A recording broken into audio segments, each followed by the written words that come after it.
Hello, everybody. How are we all doing today? Welcome to the Clipit Ooh, podcast, and nice new background. we are joined by my two favorite people, Agent Oink and Delicious. How are we both doing today? Yeah, I'm Yeah, good. I'm good, thanks. Great to See, we're hear. good. Yeah. That's great. Yeah, we've changed this up a little bit. I say we. I've changed this up a little bit. I just wanted to go a bit more simplistic. I had Excuse me. I had one of those shower moments. That sounded weird. I had one of those shower thought moments where I was just thinking, and I was like, I just want to go more simplistic and worry about the final outcome rather than the current thing that's happening. Like, make sure like when it comes to I don't want to concentrate all on the audio. I want to concentrate on both visual and audio. That makes sense. Yeah, that makes sense in my head. Yeah. Makes So sense, yeah. I just thought I'd simplify this, make it more sort of like I've been looking at other podcasts out there and kind of looked at what they did and kind of based it off a couple of my favorite ones out there. So yeah, but it's good to see you here as always, you two. How's your days going? Yeah, fairly standard, I suppose. Actually been a bit of a slower one, but yeah, day's been alright. Sounds good. Yeah, mine's been alright. Not got too much done, but got a lot planned for the rest of the day and after the podcast, so it's gonna be good. Oh, decent. Ooh. It's mine's. I think mine's similar to Phelan's. Really, it's been a very slow day today. Getting ready for the podcast, doing the overlays. Which I actually did yesterday. But yeah, it's just been a very slow one, honestly. It feels weird. At dinner, that was literally the only thing I was excited for because we got a takeaway today. But apart from that, yeah, it's just been a very, very slow day. Got work tomorrow, so yay, I guess. But money, I was thinking the other day that I don't know if anybody has this as well, but I have those sort of days where I go into work and I can't be asked. I don't care. I just do the minimum amount of work and then leave. Then I'll have other days where I go in, well, it tends to be weeks, but I'll go in and I feel good about doing it. I know I'm making money doing something, and so I'll put more effort into it and enjoy it. And it's the weeks where it feels like shit I just hate. So yeah, but I don't know. It depends on what side of the bed I wake up, I guess. Yeah, it can be like that, I think, sometimes, but that's how it be. How it be. But yeah, no, this week has been a very interesting week. Someone tried to drift a boat in the Suez Canal. That was certainly interesting. We had the BAFTA Gaming Awards and the Future Gaming event. So we got a few games revealed, and yeah, it was definitely interesting when it comes to technology and gaming in general. So yeah, it's anything that's happened this week that's interested your interested either of you? Um, sorry, do you want to go? No, you, please. Okay. Yeah, it's been a weird week. We had the Future Gaming Show, which was something I wasn't really looking forward to. I kind of just heard about it the day before and was like, sure, I'll watch that. And it was a weird thing. Like, I don't know. It was something odd. Like, there was some interesting stuff showing off. Don't get me wrong, but it was also kind of like it's like the intro to it where they did the pre-show that wasn't a pre-show and was just an advert for one company. And there was just some Yeah. weird bits about it that kind of made it all feel a bit off. Bit underwhelming from the big companies as well. Well, some of the big ones. Yeah, I would say so. Then we just sort of had the drama going on around the Suez Canal and what happens when you accidentally crash a 22,000-ton container ship In a very busy area. in Yeah. the world's most important waterway. It's been a pretty weird time, to be honest. No, I would 100% agree. It is definitely been. I don't know. It's a weird one to explain. Like that Suez Canal, I wasn't aware of it straight away, so I learned of it a little bit after it happened. And the first thing that came to my mind was how is my honest opinion. My honest answer is just how did that happen? How do you mess up something that severe in such a It's in such a weird, I mean, yeah, weird situation. Yeah, I still find I understand why, obviously, and how, but I find it odd that in today's world, wind is still a factor. Was it? For a lot- Yeah, I think It's this is something I've discussed with a few friends. The people like you must have been like a bad driver to crash a ship when wind. And I'm like, yeah, but imagine like being a container ship, right? You have a lot of surface area. Like oh, if you have a absolutely, yeah. strong wind hitting any side of you, like that's quite a lot of strength. And if It you is. fuck it up and start losing control, like it's Mm. gonna be pretty hard to recover from that. And It's you not. It's can not see so in the much that. tracking, like they go pretty much like bank to bank. They go from one end, end Yeah. up swerving to the left, and then it's hard right. And anyone that's aware of like piloting planes or Mm. sailing ships of any size, like you do have that issue of like. But when you start to lose control, it can be very hard to regain control, even if the initial loss of control is not necessarily like that easy to happen, right? Like if you fuck up, you can like be fine. Oh, But once you fuck up past that point, it can be really hard to Yeah. recover. it can definitely snowball. Like Yeah. a very like talking about planes. If you have a little bit of turbulence, if you don't know how to overcome that, or you just don't know how to fly a plane, that can really snowball into you. Delete the air. Yeah, breaking it, flipping over. Not you could easily snowball the situation out into something very severe. I don't know. I haven't read anything into this. The incident, but wasn't there an issue with the steering, or was I that heard just something I heard? original claims about like there was some sort of power outage that also affected the rudder. From what I understand, though, we won't know anything Yeah. probably until after it's freed. Like we won't know for sure If it ever what they're is. gonna say happened. If it ever See, is. see We have the such annoying little thing faith about in them. ships is the black box is actually installed right at the tip, in the underneath. So as it's crashed into the side and buried itself into the bank, we actually can't get to the black. It's a real shit now. That's why the digger's there. Actually, it's just their Yeah. black box. They don't care about the ship. That's not. That's an my issue. favourite picture. Is that digger? Or I say little. It's tiny compared to it, but it's quite a big digger. It looks like the pictures I've seen looks like it's trying to push it out of of the bit it's stuck in. Also, yeah, I think a lot of people fail to realize how big container ships are. Like it's very easy in a picture to look at like that's a big ship that has a lot of containers on it.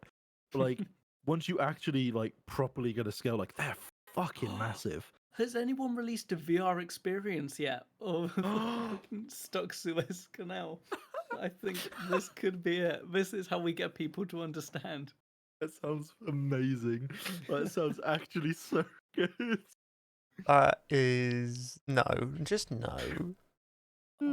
Recreated from audio and camera aboard the Ever Given. I do kind of wonder. I know there aren't many shipping simulators out there that I know of, at least. I know there are a few. I wonder to what detail they model these canals, and if we should try and find one that's either cheap or free and do like a canal challenge where we either try and go down the Panama or the Suez, or to be fair, even like the little canals like in the England countryside. Even I'd them, be totally they down could be for difficult. that. Yeah, let's fucking do it. I don't know. Again, I really do not know what like the situation is with simulation and ships So- in that sense. But if there's some good stuff out there, that sounds pretty fun. So just because we've spoken about this a couple times about how nobody realizes how big the actual container ship is. To put it into perspective, it's as long as 4 football pitches, or if you want a better idea of that, it's as long as 36 London double-decker buses.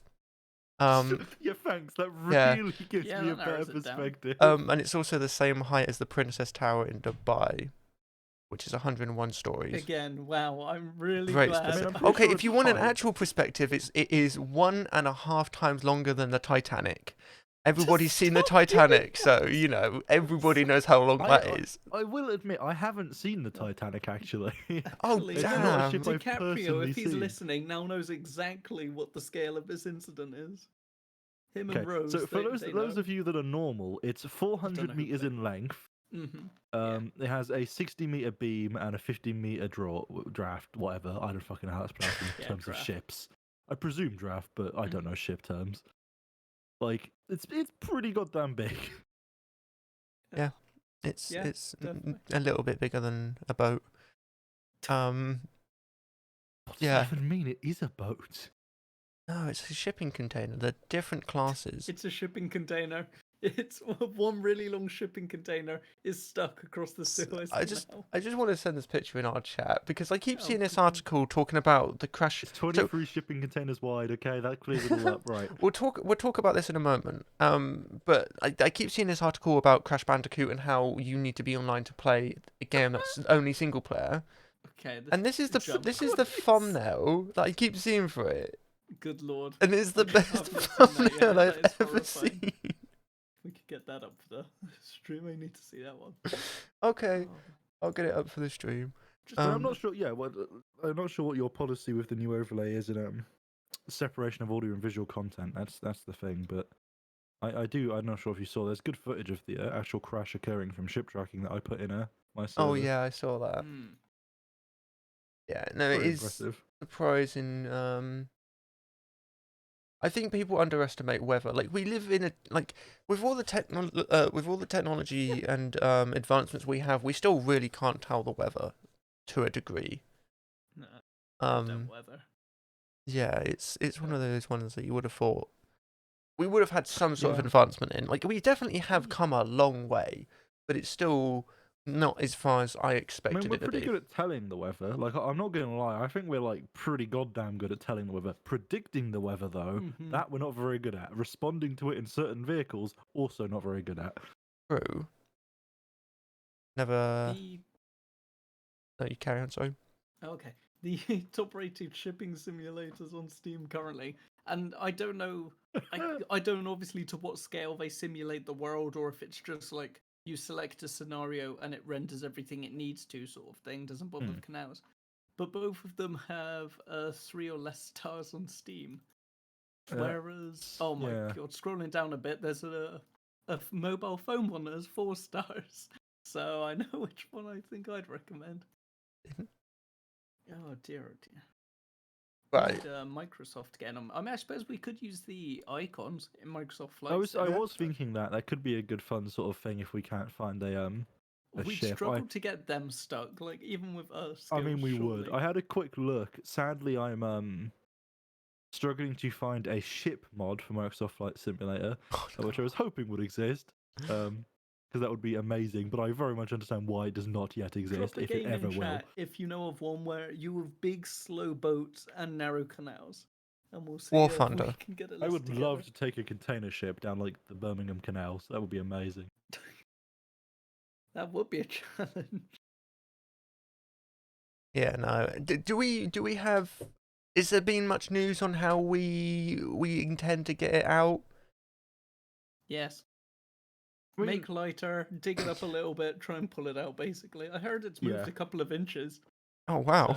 I know the initial Yeah. response was pretty much to like just hope that it didn't get wedged that much Hmm. and give it a good tug with your tugs. And they put a lot of tugs on it, and it didn't fucking move like anywhere.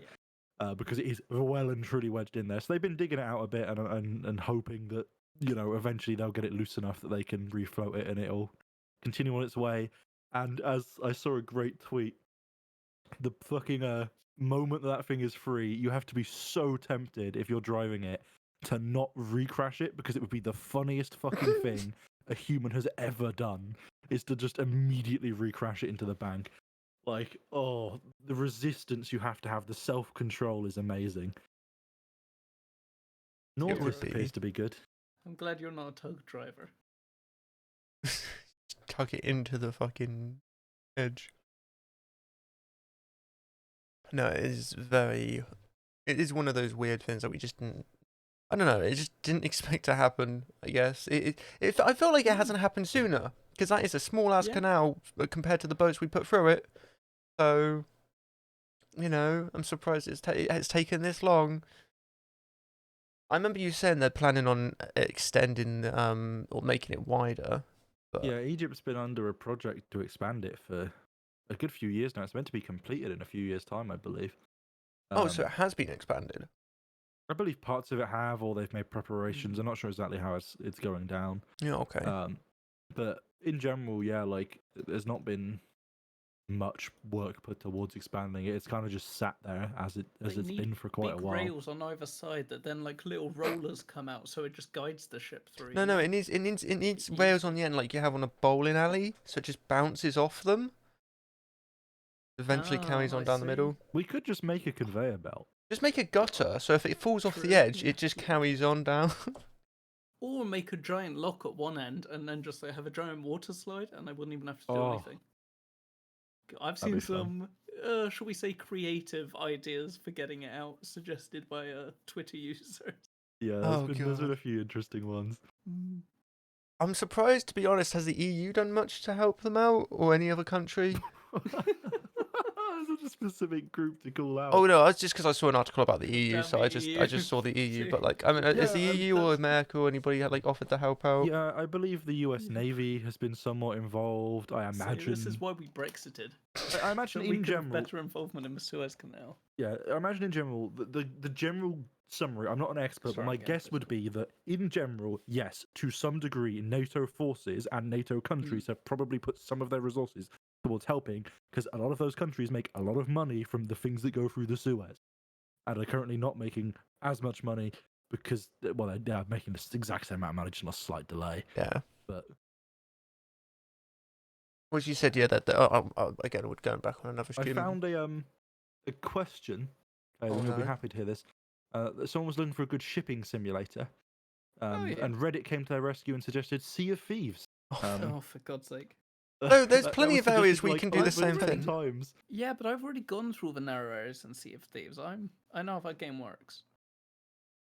That would I be agree. amusing. Again, like, that's one of those games they just haven't added anything to in a long time, which is They've just been doing disappointing. content updates to it for a long time. Yeah, now they've gone to seasons. Yeah, still waiting for them to add the gameplay though. Wow. Yeah. So yeah, the only reason, as mentioned, the reason I mentioned EU, so I saw an article about them, and apparently the EU want to get or purchase 20,000 GPUs to build a machine capable of running a full simulated twin Earth, which, you know, interesting. Someone was in the article. Someone was talking about how they found a GTX 1660 for £800. So, you know, they're quite affordable these days, as we're all well aware about. I think I found a simulator under development. A simulator under development. Ooh. Yes, Yeah. the North is home.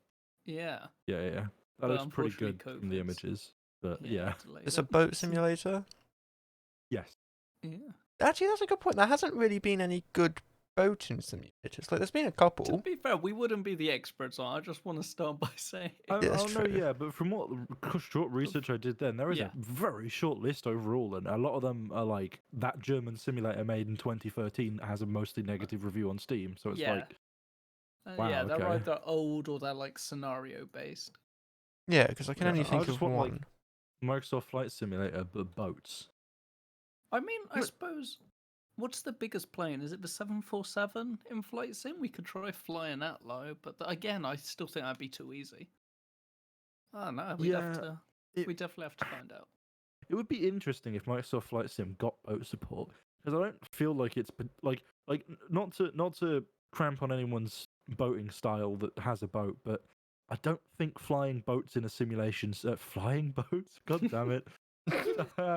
Yeah, fuck it. I don't think flying boats is as popular an idea for the everyday like buying a simulator crowd No, as yeah. much as wheeling planes is, right? So I feel like it would be like probably not at all in their interest to add boats to Microsoft Flight Simulator. But if it just became like Microsoft like vehicle simulator or something, and had like planes and shit like in their Model Earth system that they currently have, like that would be cool as shit. Because like that system is no doubt like the best way of doing a map in any simulator ever. I 100% agree. I think that would be an amazing simulator in general, to be honest. I think Microsoft Flight Simulator X has certain boat mods from what I'm seeing. So there Oh, might yeah. be a Time to chance. reinstall.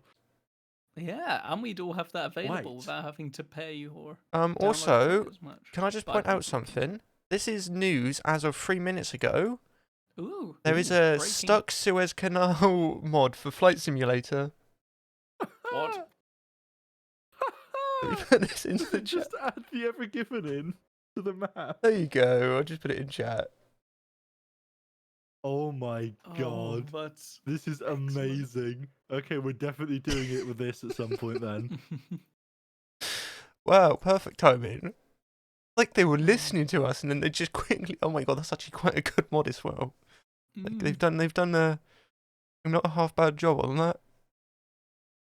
So I have high doubts that this would work, Phelan, but just a warning. Should we try and push it There out? is a mod for Microsoft Flight Simulator that could import modded planes from Microsoft Flight Simulator X. So, theoretically, if those ships are implemented as planes in the Yeah. game, it might be able to I've import them into Microsoft Flight Simulator, which would be found a lot of hoops to hope that work, but I possible? found a pirate ship for Microsoft Flight Sim 2020, so I don't know, maybe there is some hope. Pirate ship. People asking about cars. I'm not sure the road system's great in Flight Sim. Like Oh the my ocean's God. fairly flat as things go, apart from like waves Yeah. and things. And I don't know how the game does with waves. Actually, come to think of it. I mean, Yeah, it has the to do a roads are a pretty bit good job, bumpy. considering that the icon seems to be done relatively so I s- well. Yeah, I suppose they'd have to have put some effort into it. Like, I never felt like I was being So you can't go past the speed of treated like sound. incorrectly by the ocean when I was landed on it, you know? Hmm. Yeah. We've maybe. got to find something to do here. There's definitely something. Yeah, there's definitely. Okay, so We got a make video promise coming on at some point a future possible stream of some form of simulator content relating in some way to the Suez Canal. Video. Probably by the time it gets done by so many layers removed that it's just like My Little Yeah. Pony or something. Can I but, just- but we'll get there. can I just say something in chat? Yeah, It's just say it in it's chat. just the way that YouTube uploads videos. If they're in their natural resolution. There's someone's on an ultra wide. Oh, you've never experienced No. the ultra wide up. But just watching a video when someone's recorded natural no. ultra wide, it's just quite amusing. Yeah. Mm, I only went to that highlight video those to get the mod file. epic. Hey, if it works, I suppose. Yeah. So yeah, no, that would be interesting. We'll definitely figure something out for sure. Don't forget we've got our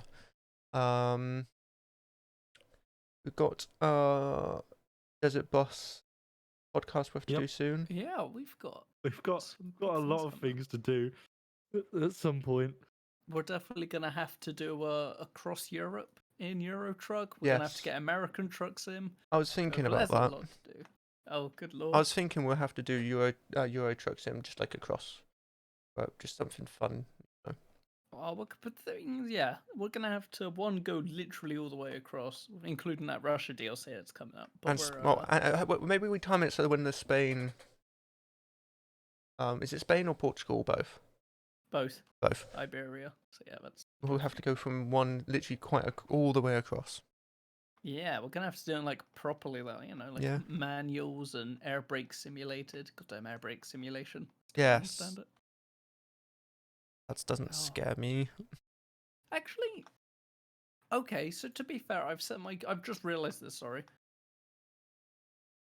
Wait, that is weird. Sorry, my Google results for a ship simulator are being weird. Okay. First of all, I have it set to 100 per page, but there's clearly not. Second of all, there's only 2 pages, despite there being 41 million results. So I'm not quite sure Huh. what's happening there. But hey, we can We can definitely Interesting. figure something out. yeah. But Yeah, we'll figure something out. I'm sure. for sure. But yeah, no. Talking about new games, got a couple revealed this week. We did. Namely not Battlefield 6. Mm. But we've got a lot of indie games was announced, and some of them look quite good. Some of them It Takes Two. questionable. I'm watching a playthrough of that, and it actually looks pretty goddamn good. Like, the first one was alright. It was sort of a little bit gimmicky, like perhaps a bit of a tech demo. Not to jump topic. I wanted to mention this like 10 seconds ago, but the tab wasn't loading, so I couldn't confirm.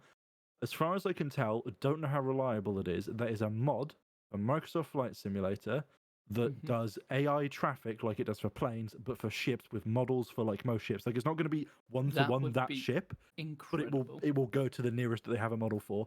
So we might not even need the Suez Canal mod because we might just be able to go and see it there. We'd I Beautiful. would actually have like all of the ships absolutely be up around it, which would be awesome. Hmm. Need to look into that one for sure. 'Cause there's a lot to do. I don't know what modding it's going to be like when you don't technically. I'm sure it'll be fine, but Yeah. That's going to be decent, hopefully. But yeah, no, we got some. Yeah, It Takes Two. I think was one of the star games from that, like good games, arguably. It from what I've seen, it looks really good, like a polished, fun co-op game. From at least some of the clips I've seen. So, yeah, no, yeah, I would agree that the first one they did, the name escapes my brain again. It A was a Way good Out? concept, yeah. Well, it was a good concept for the idea. It was more. I think it was too linear, in my opinion, from the gameplay I remember seeing. Yes, Oh, okay. although I'm not sure. Neither of you have played A Way Out, have you? No. No. Have either of you watched a full playthrough of it? Yes. Yeah. Okay. It'd be interesting to hear what your opinion is then, Phelan, on this. I think a lot of the reason it was somewhat linear is it had a very set story it wanted to tell. Yep. Which does not necessarily, and you can absolutely be critical of that idea in in the concept of like that sort of co-op environment as a game. Right, like I think it's entirely reasonable to say that the co-op game in that style shouldn't have such a linear story. Even though I Ooh. personally quite liked A Way Out, I thought it was a good game, a good enjoyable experience. Yeah. I'm glad that they're sticking with the you can play for free as the other player With system. Like in general, like they're doing a lot of positive stuff, and it looks pretty promising either way. So I'd say with It Takes Two, from what I've seen so far, I'm about halfway through, like a full Let's Play. From what I know, the story is like, again, it's like a story it wants to tell, so it's very linear. There are still like obviously like a few areas, and where you had like the little almost like mini game esque things where you Mm. go off and compete against someone. But for the yeah, most part, it does still just feel a lot more fleshed out. Like there's more to do. It feels a lot more co-op as well. Like whilst there were certain things in the past one, like where you had to help each other, yeah. I mean, you again, I almost think like that forced into it in a way. This is definitely a lot that more. is like a very narrative thing. I would still Hmm. say, in my opinion, I'm trying to do this if you're halfway through a Let's Play without like spoiling. Yeah. I'm not going to straight up say the plot. I'm just like trying to think of a way to word it in the best way. But Hmm. like there are, like you say, I haven't seen a particularly or I haven't seen as much gameplay of It Takes Two as I have A Way Out, and have played A Way Out myself. Mm. But like there's a lot of stuff in A Way Out that that isn't like very co-op, right? Like there's co-op bits and pieces you can do throughout the thing. There's also a lot of the story where you separate out a little bit, or you kind of do different things. Or, like there's the little bits and pieces that are there for Yeah. narrative reasons. And I think for that reason, like I really like A Way Out. It's a good game, but I think the concept of like the dual co-op sort of style that they went for in like a very modern co-op environment can really be lent to like other games that are less story heavy, like in a way more successful and accessible way. Yeah, no, that's Hmm. fair. I would say like from what I've seen of A Way Out, I think the best way of describing it is it reminds me a lot of Tearaway, if you guys are familiar with that game. Or I guess another good example would be like Little Big Planet. I don't know why, it just very much reminds me of those sort of games. Or at least Tearaway especially. I don't know why, but it just reminds me so much of Tearaway, which I loved back on the PS Vita. I can't remember what the second one's called. It was Tearaway 2 something. Paper Cuts. But no, Yeah, I didn't I ever get play that sort that, of so I get that sort of fun story game with little mini puzzles to. It was just an enjoyable game with great characters, good writing, and in a wonderful little rich world. It looks genuinely like a lot of fun, and talking about what you were saying about same with It Takes Two and A Way Out, is there was a few games announced at this event that they're doing that same idea of co-op games or multiplayer games where, because it was Takes Two, and there was another one which is a spy game where only one of you needs to own it. And then your friend can play with you for free, which I like. I like that idea. I personally think that's one of the best things that come out of co-op games, at least in recent times, because the points they made, it is true. If you're playing a co-op game at home like you used to do back on your PS2, the other person didn't have to pay you 40 quid to play that game. Just one of you had to, the other one could play for free. I love that idea. And if you wanted to go halves, and you then can. steal their game off you. Yeah, God. Or their memory cards to annoy them. Oh. But yeah, no, I think it is going to be really nice. Yeah, the only slight downfall of that system is even in co-op games, the game also needs to lend itself, in the way it's constructed, to that system. Like, it works really well in A Way Out because it being a very story-heavy game with a story to tell means that it's a game you don't regularly, repeatedly play. Mm. So the way I did it is I played with Universal Madness, and we went 50-50 on the cost. I technically was the one that ended up buying the game, but we played for it together. That made it very cheap, very accessible, and a very enjoyable experience. But if it's the sort of game that has great co-op features, but you might want to play with more than one friend, or play, like groups of people might end up in different pairs at different times to play said game. Then yeah, you end up with the issue of like, it doesn't really apply in that situation. Like, I'm speaking like not even reference to the games we're talking about, just in general of like the concept of co-op games that only one person has to pay for, because it really does also sort of lend to the correct style of gameplay, not just it being co-op. Can you not have multiple saves? Or would that just get confusing? Yeah, but you could. But if you're talking about a game where like multiple pairs in a big group of people, right? Oh If yeah, you've got 10 people and only one person has that game, that doesn't work. Like, at the very end, like, true. no matter how you do it, multiple people are gonna have to buy that game, and it's probably gonna end up being everyone if everyone wants to play with everyone eventually. But if it's a game that like you and someone else are just gonna play through once, it can kind of work. No, that's true. Yeah, but I guess that's just the nature of that sort of co-op games in general. If you go over to someone's to play a co-op game and there's 10 people there, you all can't play at the same time. Sort of idea.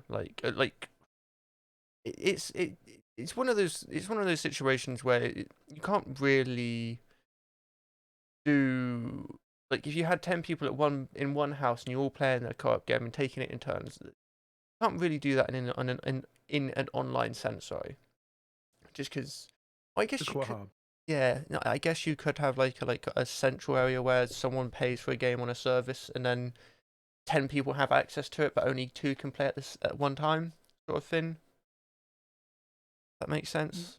But Yeah, it has a lot again, of it like doesn't service work. costs for the developers though. You have to like host the infrastructure Yeah. to have that work, which becomes then quite expensive.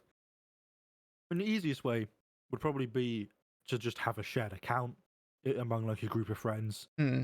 where you buy those games, and then you couldn't have multiple pairs playing at once, but then anyone could play with anyone. Someone just to log into that account, and then someone just needs to join for free. So yeah, I don't know. There's different ways of going about it. I've just seen one of the silliest articles, man. Okay. So I kind of referenced this, or spoke about it a little bit in the last podcast, but I didn't say too much about it because I wasn't too aware of the game. But I've read a bit more into it now, and I'm questioning it a bit. So the game I'm talking about is 6 Days in Fallujah, which was a game that was in development, I want to say a couple years ago, 4 years ago, 5 years ago. I think Ubisoft were publishing it or whatnot. But it was a game that went into some controversial parts of the Iraq War, and it kind of dealt with more, I guess, sensitive stuff. again, I will have to read more into the original story, but from what I'm aware, basically, it was getting a bit too controversial. People were like, "Is this really a good idea?" I think Ubisoft were like, we're gonna disband this. We're not gonna help it. So it went into like a development hell. Nobody picked it up for a while. Company picked it back up, and it's now back in development. And I just saw this article saying 6 days in Fallujah gameplay video looks like Call of Duty. And all I can think in my head is, don't most shooters look like Call of Duty? Don't most CODs look like Battlefield? Like, what do you mean by that Yeah. article? It's a shooter. They all have the same concept. They do indeed. I'm just having a look through screenshots here. It's not a game I've not. The best way I can say it, the gameplay. So they recently revealed gameplay because all we've had now is pre-rendered cutscenes and development talking in the background and all that. This was like a proper like gameplay, I guess. Even though it didn't really look like gameplay. And the best way I can describe it is it looks a lot like Squad, but with the gunplay and the smaller close quarters of Insurgency Sandstorm. So, like, the best way I can say that is if you've ever played Squad, if you ever played an early version of Squad, the M16 they use in this gun sounds almost identical to the one they did in Squad. I would go as far as saying they're using the same sound, maybe a pre-recorded bought sound online, because it sounds so similar. Right. Or they just shared assets, or even that's just what that gun sounds like. And they use the exact same sort of techniques to record it. Again, I don't know how I feel about this game because it's going into this sort of it's going into the very nitty-gritty of a time, a war that isn't really spoken about. And I personally don't see it being needed. I can understand Squad going for the aesthetic, but it's a multiplayer game, so it doesn't go into any situations, doesn't go into any um uh like it doesn't simulate what happened. It just gives you those tools, the weapons, the teams, and then just makes it like a Right. Battlefield. You're in a sandbox shooter. Well, I don't see the need for them to make this game where it goes into this sort of situation of, well, there's a family, do you shoot them to make sure they're not terrorists, sort of situation? Because what's the point, personally? I just don't like it. It got shelved for a reason. I feel like it should have stayed shelved, honestly. Okay, it's interesting. So I've not heard quite so much about it. What game's this? 6 days in Fallujah. Ah, yeah, it's the one I thought about. Yeah. Again, not an expert in the game. It's not my sort of game, so I haven't really looked at it because I just don't. I won't play it. I'm not interested. But from what I can tell, it's not just that it covers quote. Or from what I've seen discussed about in the circles I'm in anyway, it's not just that it covers quite a complicated topic. It's that from what I can tell, it shines a very, very, very pro-US outlook on the Iraq War, which is a bit of a problem when it's pretty much universally agreed that the US-UK invasion of Iraq was pretty wrong, pretty bad, and very much caused a lot of issues that we're still feeling the ramifications of today. So, like, it's just, I wouldn't feel personally comfortable playing the game, even if it was my game, because it feels like a really weird thing to profit off that sort of event that is like very much one of the like number one. It's in the top 10 things of really shitty things the Western world has done in the past 50 years list. Yeah. It's not something I would feel comfortable playing for the sake of I'm having fun. It's the Iraq war. Like it's kind of like if you look at like the games that have covered like other wars, they generally cover the wars in a pretty like agreeable way, right? Like I don't think there's a particularly large amount of FPSs that cover World War II in a like Hitler was such an awesome guy and we all should do things. Don't take that out of context. But the reason not to interrupt you, but I would argue that because the only one I can remember where there was a World War II single player was Call of Duty, and that glorified America being the best country in the world, sort of thing. Which this, it's very hard to tell a story about a war without putting someone as the good guy, even though there is no good guy in a I war. mean, yeah. But I mean, there's better guys in like World War II, right? Like, I Yeah. am not a supporter of a lot of the stuff that happened in World War II, and it should come as an immediate guess that I'm not a particular fan of what Nazi Germany did. Quite avidly not a fan. But also, the UK and France and America bombed civilians. A lot of them, Hmm. right? We did bombing runs that we knew weren't tactically useful in the war and didn't help us in any way defeat Germany. We still did them. Led to a load of random people dying that were just complete innocents. Like, a lot of bad stuff happened in the war. And still to this Um, day, because there's so many bombs that didn't go off. I want to say it was like 20% didn't ever explode, and they're still missing yeah. somewhere in the ground in most of Europe. So in general, I feel like when you cover these things, you need to have a very good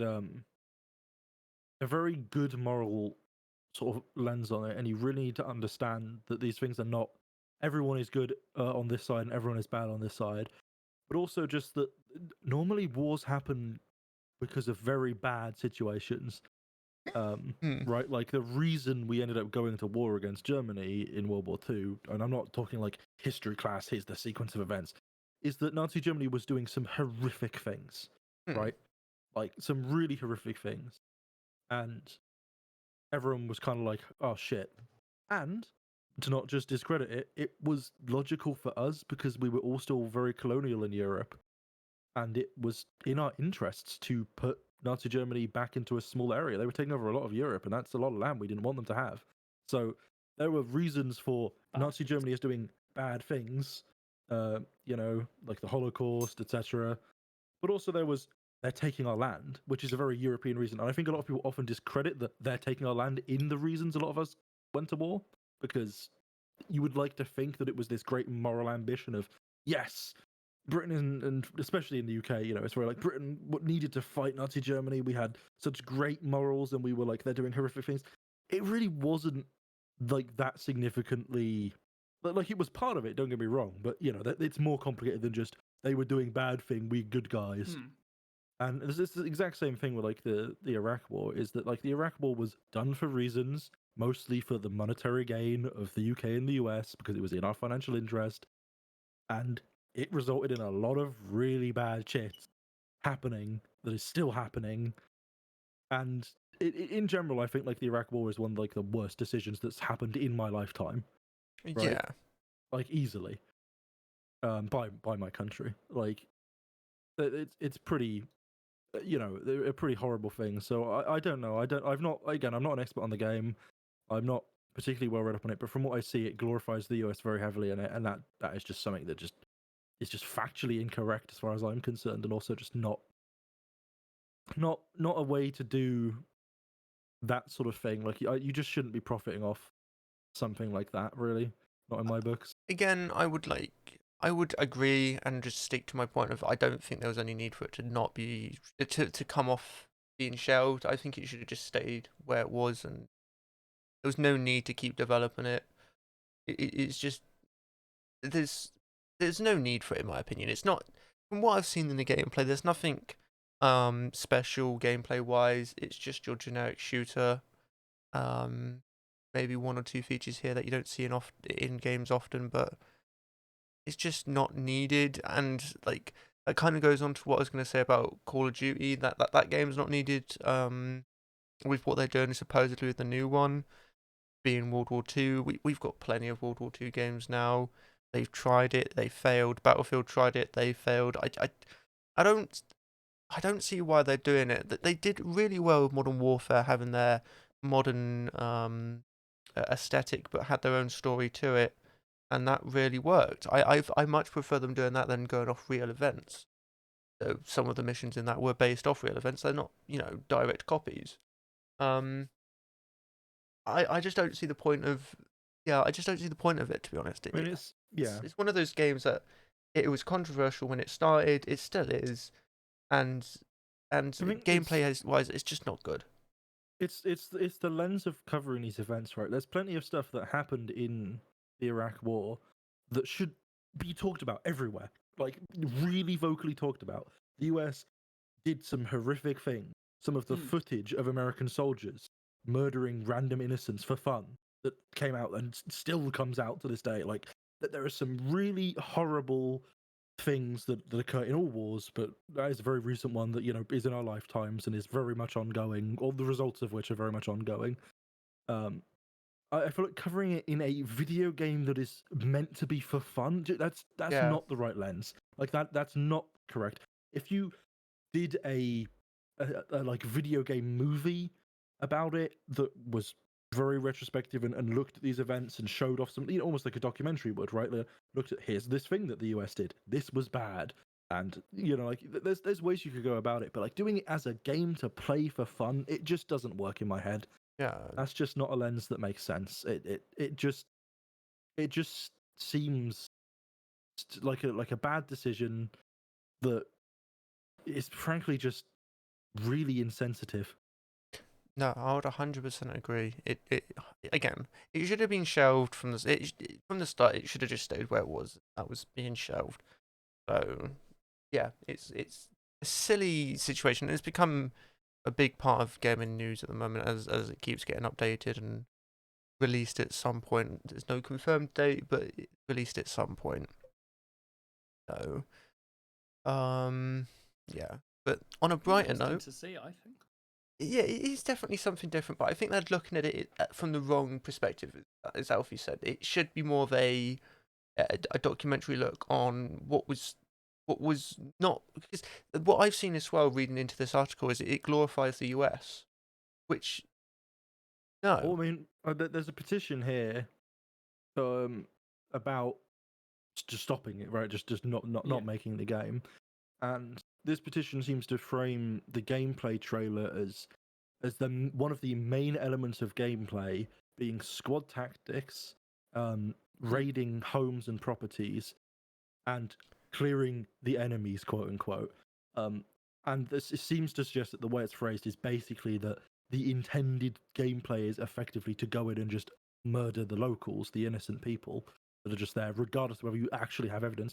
Which, whether you're deciding as a gameplay feature or not, like that's just a game where a bunch of white people in high tech military equipment go and murder a bunch of brown people, and that's not acceptable. Like that just isn't acceptable in any way. no, yeah, Like it's not a game. That's just like if that is what the gameplay is, I mean that's just a racist fantasy at that point. Like, if Yeah, you're I gonna mean, do a game 'cause- like that, you've got to like I mean that's just not even gameplay. It couldn't be like that. I would no, I would 100. Yeah.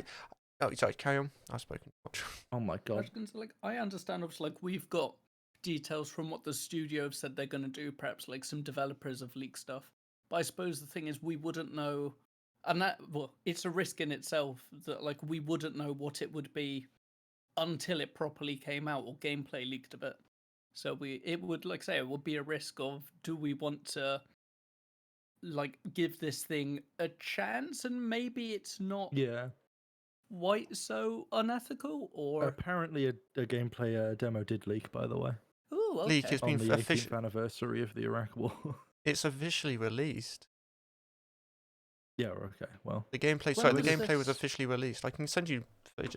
Well, no, Like as Oh, in like a that'd be- playable yeah, lovely. demo oh, from okay. this petition suggests. Oh, okay. Like- Like, so I've not heard of this like before today, so this is all very. I'll send new you to a me. link in chat. Just it's a mix of gameplay and then like review. Interview, with developers and military personnel. Again, the Damn, gameplay linked it just with a timestamp. the Thanks, gameplay just looks. Oh, I didn't even mean to. Gameplay just looks underwhelming, in my opinion. Again, I can understand it's from a small team, so it's not a AAA game, but it's just. I don't know. It just doesn't seem like it's needed. We've got Squad if you want a realistic shooter. There's Armor. There's plenty of games out there if you want that. Telling a weird, like a controversial story this way, I feel like it's just Yeah, I not mean, the way of going it. Playing a game in the setting of a war is just not really like it doesn't really work very well, right? Like you can have cutscenes that discuss story points of things that occurred in a war, right? In like a documentary sense. Mm. You can have games using participants, but when you're playing like as one side, like doing the thing that is just like presented in a way that like these were the good guys in the war, that's players, like that's just not how that works. Like that just isn't how that works. Mm. And like it's pretty not, and it's- widely accepted that the US and UK were not the good guys in the Iraq war. Oh, yeah. Or, well, not as again, there's not good guys and bad guys in the first place, but they were not good guys, not because the good guys and the bad guys isn't even how that works. But No. you know, we certainly Yeah. weren't good guys, that's for sure. It's like I saw. No mind. Yeah, I don't know. I remember it getting shelved ages ago. I don't know why it got back up. If it was a multiplayer game, fine, okay? Because again, I don't mind if it's just a multiplayer game where people can just have mindless fun in a sandbox with like a squad, like Battlefield, like Call of Duty. But if they're trying to push an agenda, if they're trying to push a view, again, as such, we don't know at the moment. There's no confirmed actual games someone can play at the moment. We haven't seen actual gameplay from a journalist point of supposedly view. there is, but the demo excerpt that I'm reading here seems to differ quite a bit from the gameplay preview video you sent. Okay. So it possibly has changed a lot since then, but I don't know. Yeah, like again, that gameplay looks quite out of date anyway, to be completely honest. Again, It'd be I certainly think it would be. It'll be interesting. though, on like one hand, to see like gameplay, because they've said, from what I can see, at some point, I think it was recently, but I can't find an exact date, that it's meant to be aimed around like almost like the people on the ground, like their story. And I do find it interesting to find out like one person's perspective, so that can be very skewed. Mm. But I do find it interesting to learn of like specific stories and occasions that took place. So this could be, and I really think it depends Yeah, but on what the final product's like full portrayal of different people would be. From what I've heard, pardon me, there possibly is some, presumably from the soldiers, should we say, how do I put, racially risky things from what I've read, which is, could be a very bad thing depending on how that's portrayed, how that comes across. yeah, I mean, for example, I'm trying not to bring up specific events. Yes, it's because I don't want to like make people depressed on the podcast, but No, I'm going to say a very quick one example thing. Mhm. Covering from some person's perspective, right? Like you say, that can be very skewed or whatever, but there can be an interest in covering a specific event that happened in real life from someone's perspective. Yeah. But as a game that you're playing for fun, when you're talking about, say, the Baghdad airstrike, where there's the video of US helicopter pilots just shooting people down and literally out loud saying they're doing it for fun. Like, if you're playing that from the perspective of the US, like, if even if it was done with like a cinematic shot, or like a cutscene, sorry, not cinematic was the word, a cutscene, it was like very disgusting, very unfavorable of the US, to then put you in the shoes of the US and have you do that action. Like, no matter how you do that, if you're playing it as a game, that just isn't acceptable. Yeah. I'd agree with you. Like doing, like, especially like certain specifics like that. I kind of get what you say, like about playing games for fun. I'm trying to think of how to word it, 'cause this is all obviously quite a delicate, understandably and deservedly so, a delicate subject. So trying to word this correctly. It's. While you were thinking about that, I just want to briefly say, I don't think there's going to be people playing this game going, "Oh, the US did the right thing here, pro-military sort of thing." Yeah, I'd certainly hope no one goes into it. I mean, playing it for enjoyment is how I'd word it. I guess it depends on how they I guess advertise it it. also depends Okay, of but- what you hear about it beforehand. Because if I, for example, went in to play Spec Ops: The Line beforehand, expecting an average shooter, like just looking to run around and mindlessly shoot things, I would be surprised. Obviously, without going into too much there as well, because that's still. I mean, yeah, I mean, like, here's the thing: like, take that specific event.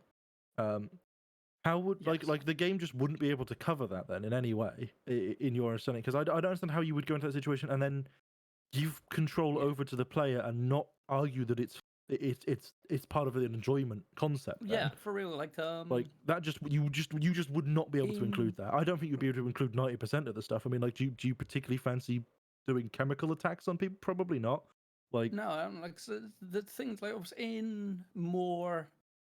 Let's go for like the Call of Duty example. For example, in No Russian, the famous airport scene, you can go through the entire level without shooting anyone. The thing is, in that case, it's not modeled after a specific scenario, but yeah, that's But not which real. obviously you take that away I know from of. if you say, "Oh yeah, you don't have to do this thing that actually happened." But You also- take away from it massively. Context for that is they specifically warn the player there's a mission like this come along. You can skip it if you want. It won't affect the story in any Okay, I way. didn't know. Did they do that with release? To be fair, I Yeah, don't know. I've heard pretty about sure the they mission. did that with release. I'm pretty sure in it's when you all of start the campaign.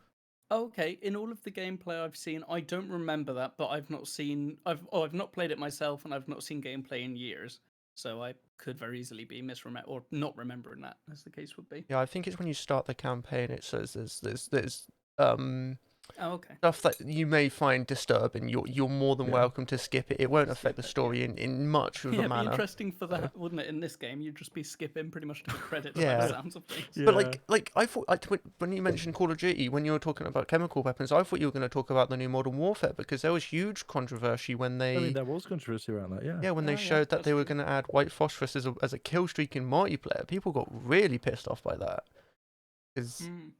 chemical I mean, weapons in any matter is just a bad thing. Yeah, like I don't play these sort of games historically or in the future, I would imagine. But I do know the specific airport scene. I've seen gameplay of it a few times, and from my understanding, like it's a completely constructed for the story. Yeah, well, absolutely. it's not even story relevant necessarily, but it's just in the game. It is not based on real life events. I think So- it is story relevant only It can't. because Okay, of there's one bit at the the ending end. of it. Again, Yeah. yeah. Well, but that's what I'm like.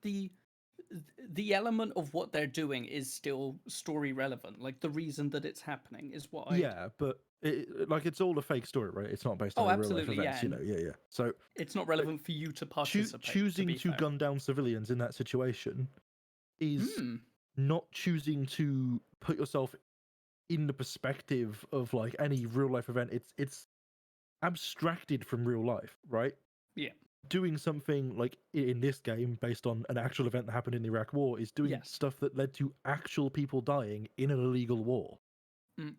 Like that's Yeah, it's definitely a very really different. contextually different, and I think that Yes. needs to be stressed, right? Like Yeah.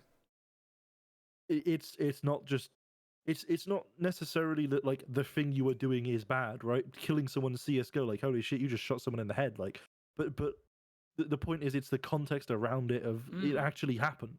Like these things happened. Lots of really horrific things happened. I'm trying to and think. To sort of glorify them in a video game is just it's just not acceptable to I'm me. trying to think of a war game that's based off a real event. To be I was completely about. honest. I'm trying to think of. Well, yeah, I agree. like Many do it because quite it a would be few stupid. games of real events. Like Because I know, like, Call of Duty is a good example because they base some missions off things that happened, but they don't like a good example which was famously spoken about in the new Modern Warfare was the London attacks. That was based off what happened in Paris around the same year. It wasn't an identical mission. Sorry, it wasn't an identical situation, but it was based off the idea that people coming into a city and terrorizing civilians. It was two different, like they don't parallel each other in any way, shape, or form. One used chemical weapons, one just stabbed people, I guess. I can't remember. No, it was a lot worse than that one because but like that based a mission off something that happened that year. It wasn't parallel, but it was close enough that people I mean, realized it was similar enough.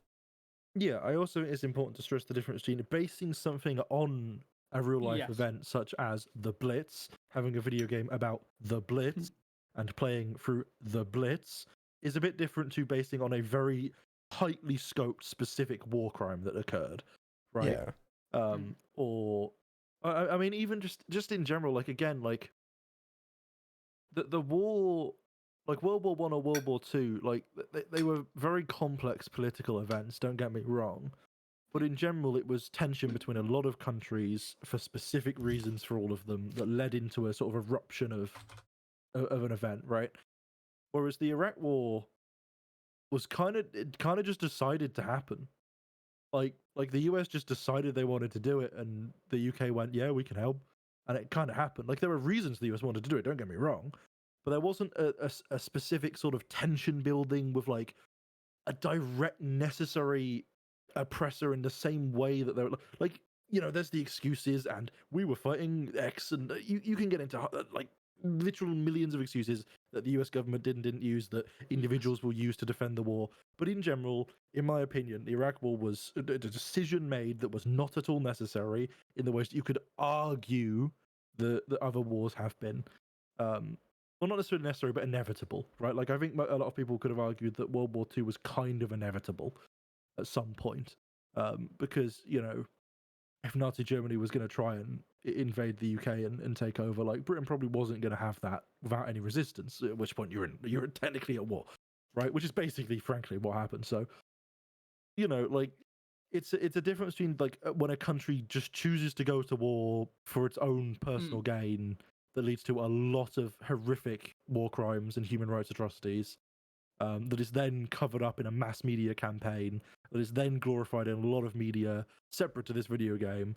Like, to then release this video game further glorifying it, like it's just not right in my books. So I was just looking at games that are based off real life events or real life stories.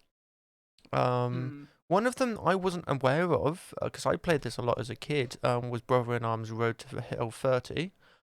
Wasn't aware that was based off a real event. I suppose the other real thing story. is based off a real event. It's awkward to like differentiate between based off of a real event and depicting a real event.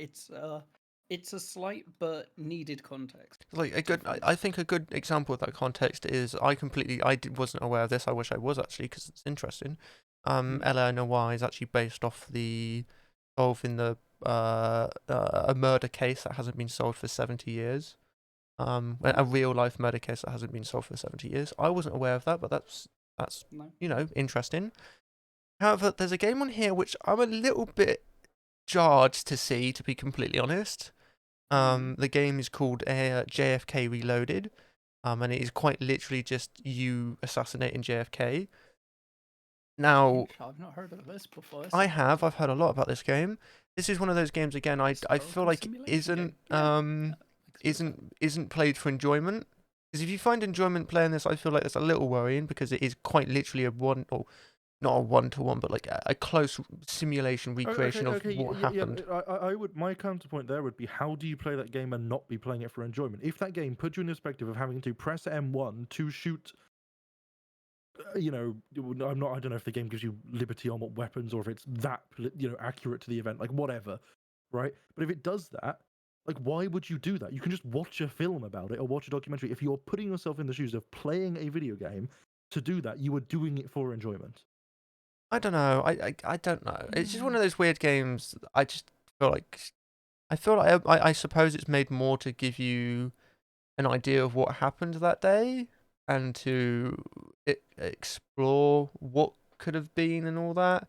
Like, because it gives you can shoot at any moment in the entire parade, and obviously different things happen.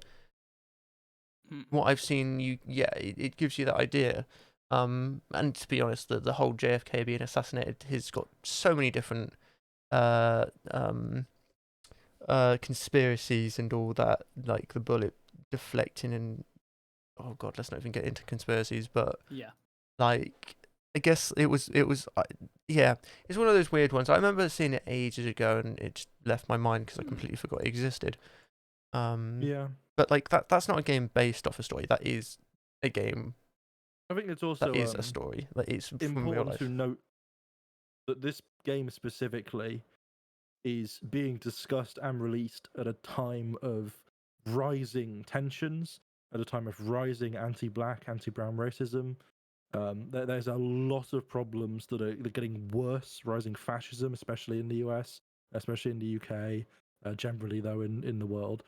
There is very much a growing issue that this game is directly related to, right? Like there's a growing sense of pro-military behavior, a growing sense of that sort of stuff, and I feel like it really ties into that. That it is not like whether you even agree with the game or not. I just the game just seems in like unsuitable as far as I'm concerned. But it's also releasing at a time where like this sort of racism is like really being vocalized and really being unashamedly demonstrated by some pretty awful people across the internet, physical events.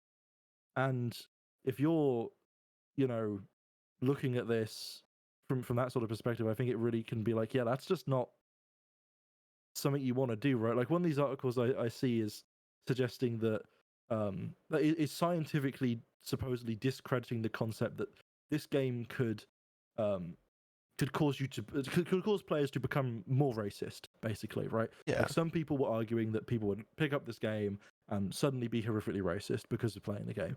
And it says that, like, you know, psychological studies suggest that that's not going to happen, that what people do in video games doesn't lead to them doing it in real life, which I agree with. From the knowledge that I know, that doesn't make sense, right? Like people that play a bunch of Call of Duty don't just go out and shoot guns at real people. That doesn't happen very often. People who play GTA don't But run people over. people that do shootings also often play games like this.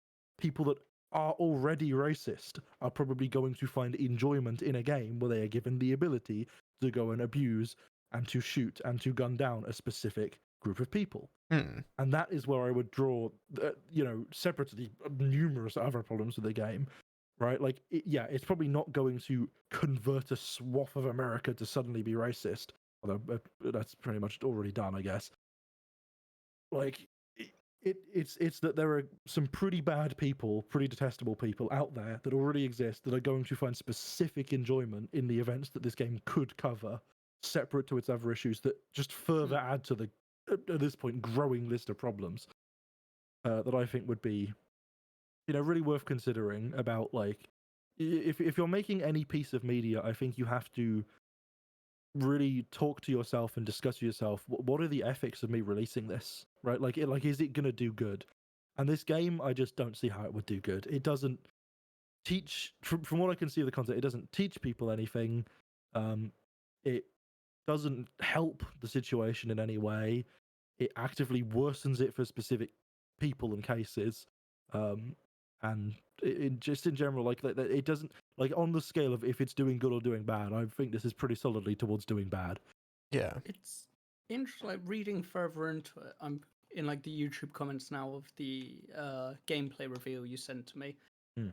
Interesting. So it seems to be less less based off of like specific events, but again based closely around them, because there are people here mentioning how it's I don't know exactly, like, if the game's going to be mission driven or what, but saying that the houses you go to and their placement, things like that, are going to be procedurally generated, which I suppose brings it a bit away from the what specifically happened, but then on the other hand, that also, I guess, takes away from the potential educational. Oh, so It's why? a weird Like, game. why It would you do doesn't that in a seem like single player game, right?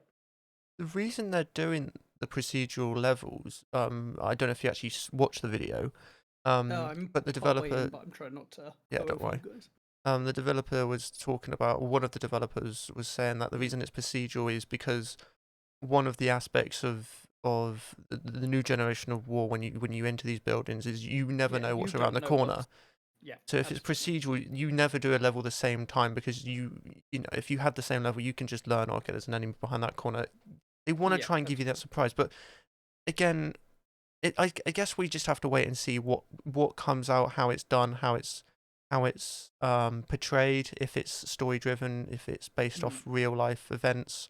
I don't know how far it got last time in development before it was cancelled, but from what I'm seeing here, I reckon this one is going to go through to release. I'm going to be completely It honest. would be my expectation, rather, is that it's far enough in that it's now going to go through to release, unlike last time. Completely honest, I didn't expect this to be the main topic of the podcast. I just thought I'd briefly mention it and get people's opinions. But no, it's been in almost half an hour of just discussing the Iraq War and the need or the lack thereof of making games based off these sort of events. Interesting comments from who's this person? Sorry, let me try and get their official job title. Head of the original studio behind the game and its current publisher. The guy's called Peter Tante. Yes. There's a quote here that says, "Very few people are curious what it's like to be an Iraqi civilian. Nobody's going to play that game, but people are curious what it's like to be in combat." Which is in response to this sort of interview perspective here of like, they previously mentioned, well, I can literally directly quote him, just because the Iraq War was controversial doesn't mean that it isn't filled with stories of sacrifice. And then the prompt was, but whose sacrifices are we talking about here? Because there are people that sacrificed themselves for the US cause, but there are plenty of other innocents that died, people that sacrificed on all sides, that are exploited in the system. That's how wars work. And it's, like his response to that is, well, no one's interested in being an Iraqi civilian. And it's like, that just sounds like a dick. That's just being an asshole. Like, that's just being a bad person. Like, I'm pretty sure no one's interested in being an Iraqi civilian, because being an Iraqi civilian in that situation as a video game would be incredibly, incredibly like distressing on a person, right? Like you were in a war zone. There are multiple of your friends and families being killed. Some being killed for absolutely no reason. Like, so, no, that's not something you want to do. I agree with you. I think if you got like 100 people, or let's fucking small sample. I could have had any number, but 100 people apparently, and asked a load of them, would you rather, if you were to play this sort of game, would you rather play as a US soldier or an Iraqi civilian? I imagine the main answer would be like the soldier, just because from a gameplay perspective, that's most what people are familiar with. I was about to... Oh, sorry, Ken. Yeah, I mean, in that situation, I would personally say, like it depends, because like again, if you phrase it, who would you rather play as, right? Like that's talking about like gameplay systems, gameplay loops, mechanics, abilities, and obviously, there's a lot more, not just what people are used to, but potential in someone that has equipment from modern military gear, right? Like it's theoretically more potential there than just a random civilian in their home. But at the same time, if you were to ask me that question phrased as, who do you think would be a more interesting perspective, not even from a gameplay sense, but who would tell the better story? Absolutely an Iraqi civilian. Without a single shred of doubt. I think we're listening... It would be so person to person. Sorry, now I keep interrupting you. Yeah, don't worry. Obviously, because it's a very complex, like, conversation. That is really a good point, to be fair. I think what he meant, obviously, when you're in an interview, you will say stuff, and then afterwards you'll realise, or even not after, but like, I think what he meant is like, obviously, he sounds like a dick, and for all I know, he could be. I've never met the man, never watched an interview. So for all I know, he could be a dick. But I think what he means, but it's still it's just not what you should be saying in any sense is, why would someone want to play as a civilian in a shooter? Because it's just not fun. It's not gameplay. But when you base in a game off real life events or something as controversial as the Iraq War, and you're not going to go into what made it such a bad war, bad time, then you shouldn't be doing that. You shouldn't make a game based off that and say, oh, well, the civilians were... Why would you want to play as a civilian in this time Because I can understand that from a gameplay point, nobody wants to, because it just wouldn't be an interesting game for what he wants to make it. I completely agree with you. It would come up with some amazing stories. You know that or it would be a better story because you understand what really happened in a true sense in that situation. I mean, to give a bit further context, because it ties into what you're saying very well, actually. That the continuation of that paragraph, I will paraphrase. He continues to make a point that the reason people play games is for the gameplay, and that they want to deliver a realistic combat experience, and that is the experience that they are aiming to deliver. And like, you can absolutely say, like, yeah, having like a realistic combat experience with really, fleshed out and very good feeling weaponry and equipment is something that a game can strive to do, and some games do it better than others. But why does that need to be a single player FPS based on a real life war? That could Yeah. just be Squad, as an example of a game that has somewhat realistic features, right? Like, there are shooters that do that fine, and they say, hey, we want to have this really specific thing done really well, and they do that, right? Like, that's what games do, right? Like, I don't personally play War Thunder. I'm sure you guys can comment endlessly about how unbalanced X Plate is, or X Tank, or all of this shit, right? But from what I can see of the content that I've watched of War Thunder does a generally, like, not necessarily the best in the market, but a generally good job of simulating tank warfare, right?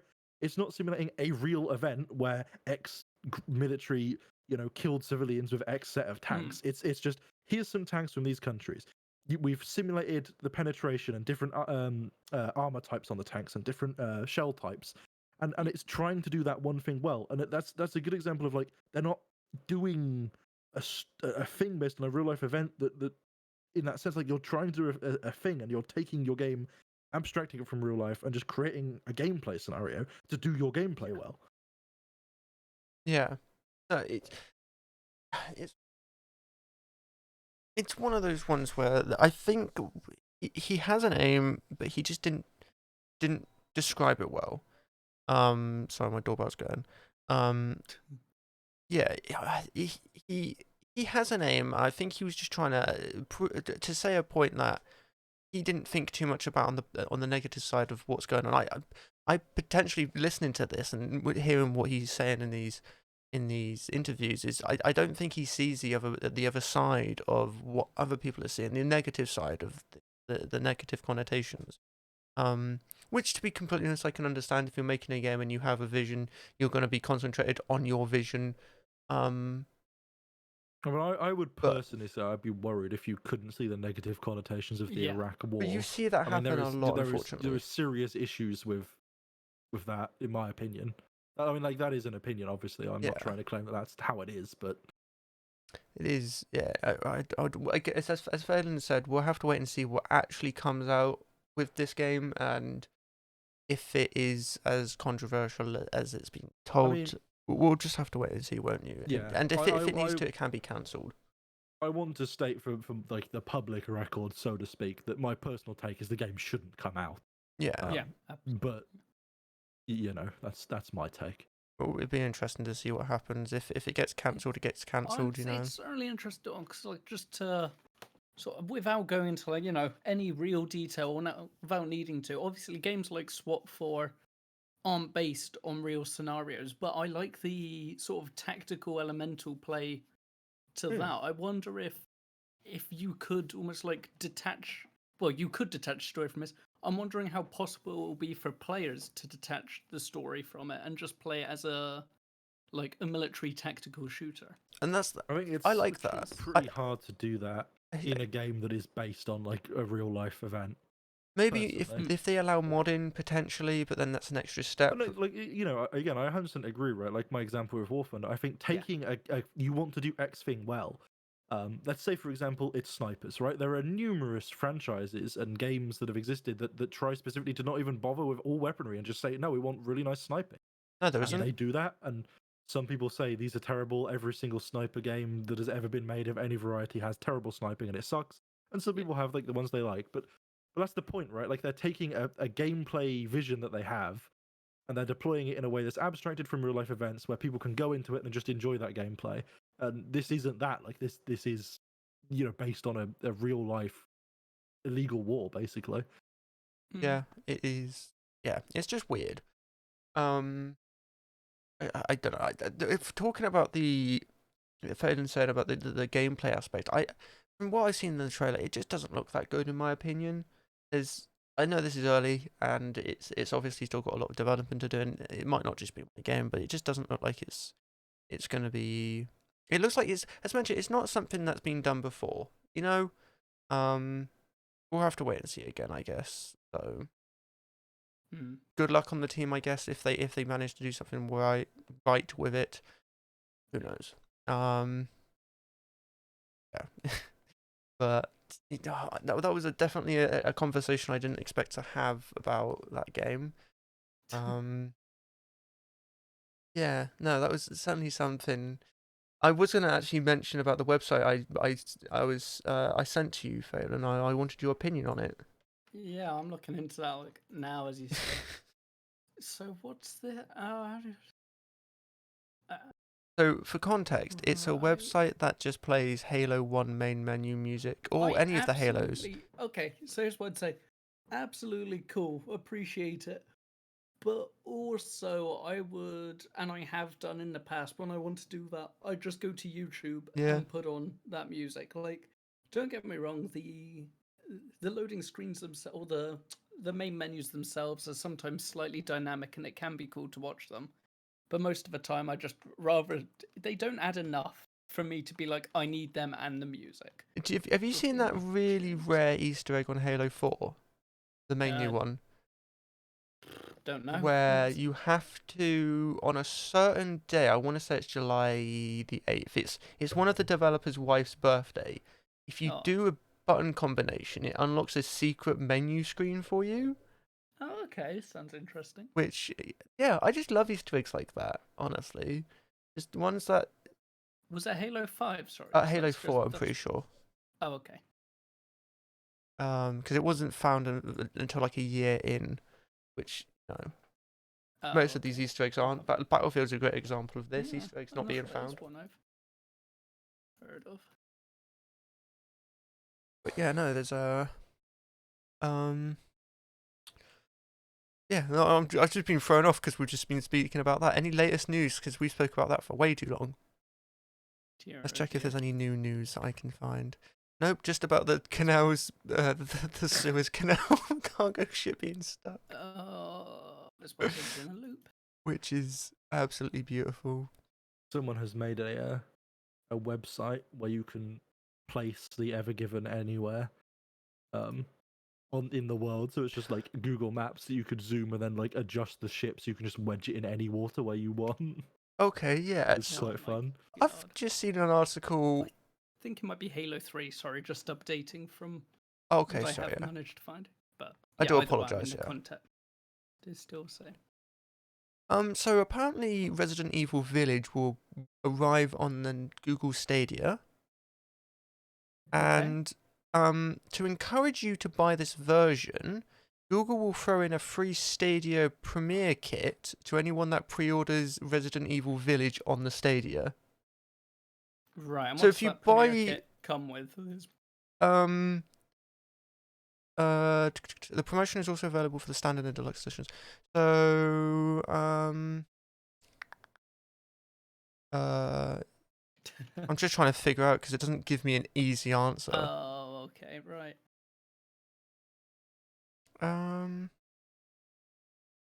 To be fair, I think they did a promotion pretty much right after it came out where you could get it for ridiculously cheap. I can't remember exactly. So the Premiere Edition you get...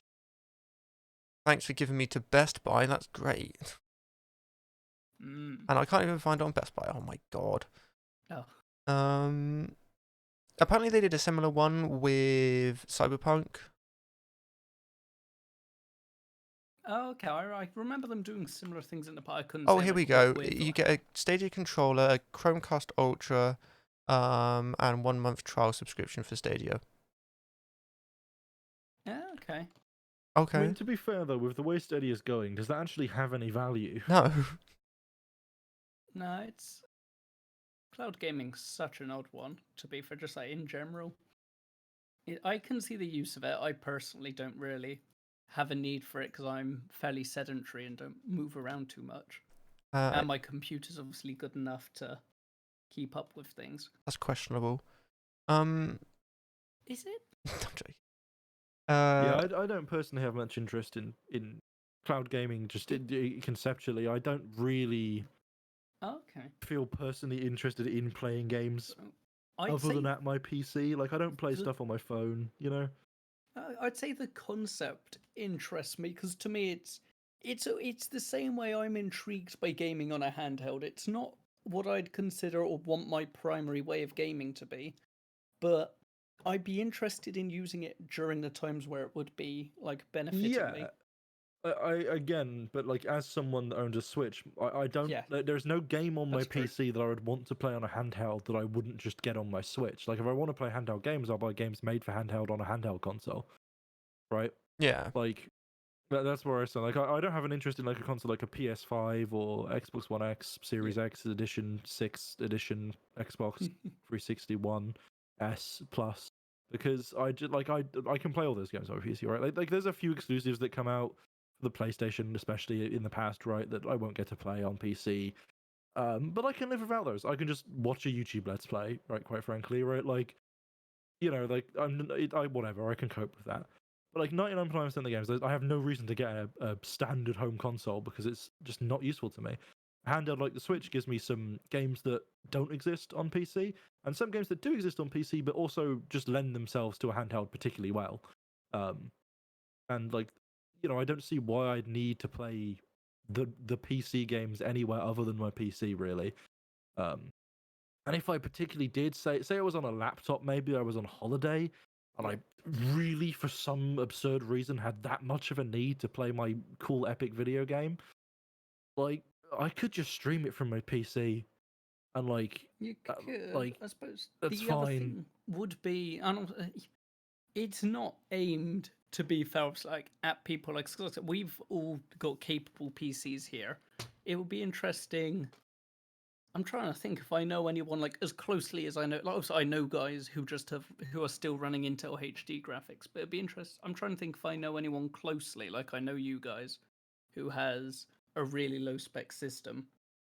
Um, I need to T. branch my friends out into low spec systems. That's T. what yeah, okay. So yeah, maybe it would be interesting to see like what he's because I know he's focused around War Thunder at the minute and F1, I believe. Yep. But it would, because at the end of the day, if my PC wasn't great, and I was like, hey, I for whatever reason want to play Cyberpunk, or I don't know if Cyberpunk's available, or one of the games that is available but is generally higher end, it could be Yeah. useful. I mean, yeah, and don't get me wrong, I understand why people want to be able to play these games if they're on a system that can. But I would just fully advise that it is a better use of your money to save up for a PC. You Yeah, can I get don't into a know. budget PC. Like, okay, I'm going to preface Monthly this. subscriptions suck. I will say that now. Yes. I absolutely hate subscriptions. I'll preface this with silicon shortage and issues around the semiconductor industry in general aside. You can get a pretty capable gaming PC for a very small amount these days. Yeah. Some of Stadia AMD's offerings. Pro is $9.99 a month. So that's yeah, just like over a year of saving, and you could like just saving off just from like not getting Stadia, not including other savings that you'd obviously be doing at the same time. I mean exactly right. Like if I feel like if you're at the point where you're willing to spend £10 a month on a subscription, I would hope that you have at least some level of other financial sort of stability, right? And if you do, like, I think you'd rather just save that 10 months, whatever else other income you can put aside, £10 a month, and whatever other income you can put aside, and buy a PC. But, like, I absolutely do not recommend entering the PC market with a 3090 and a 10700 billion X edition plus K, because I fucked the name of that CPU up. Like, like I think you should enter at the low end, but like, again, shortage of components aside that is currently plaguing Earth. Yeah, like shop around, try and find good components. I think it is, in my opinion, better value to get into the market of owning a PC, especially noting that PC gaming and gaming PCs and PC equipment is an investment.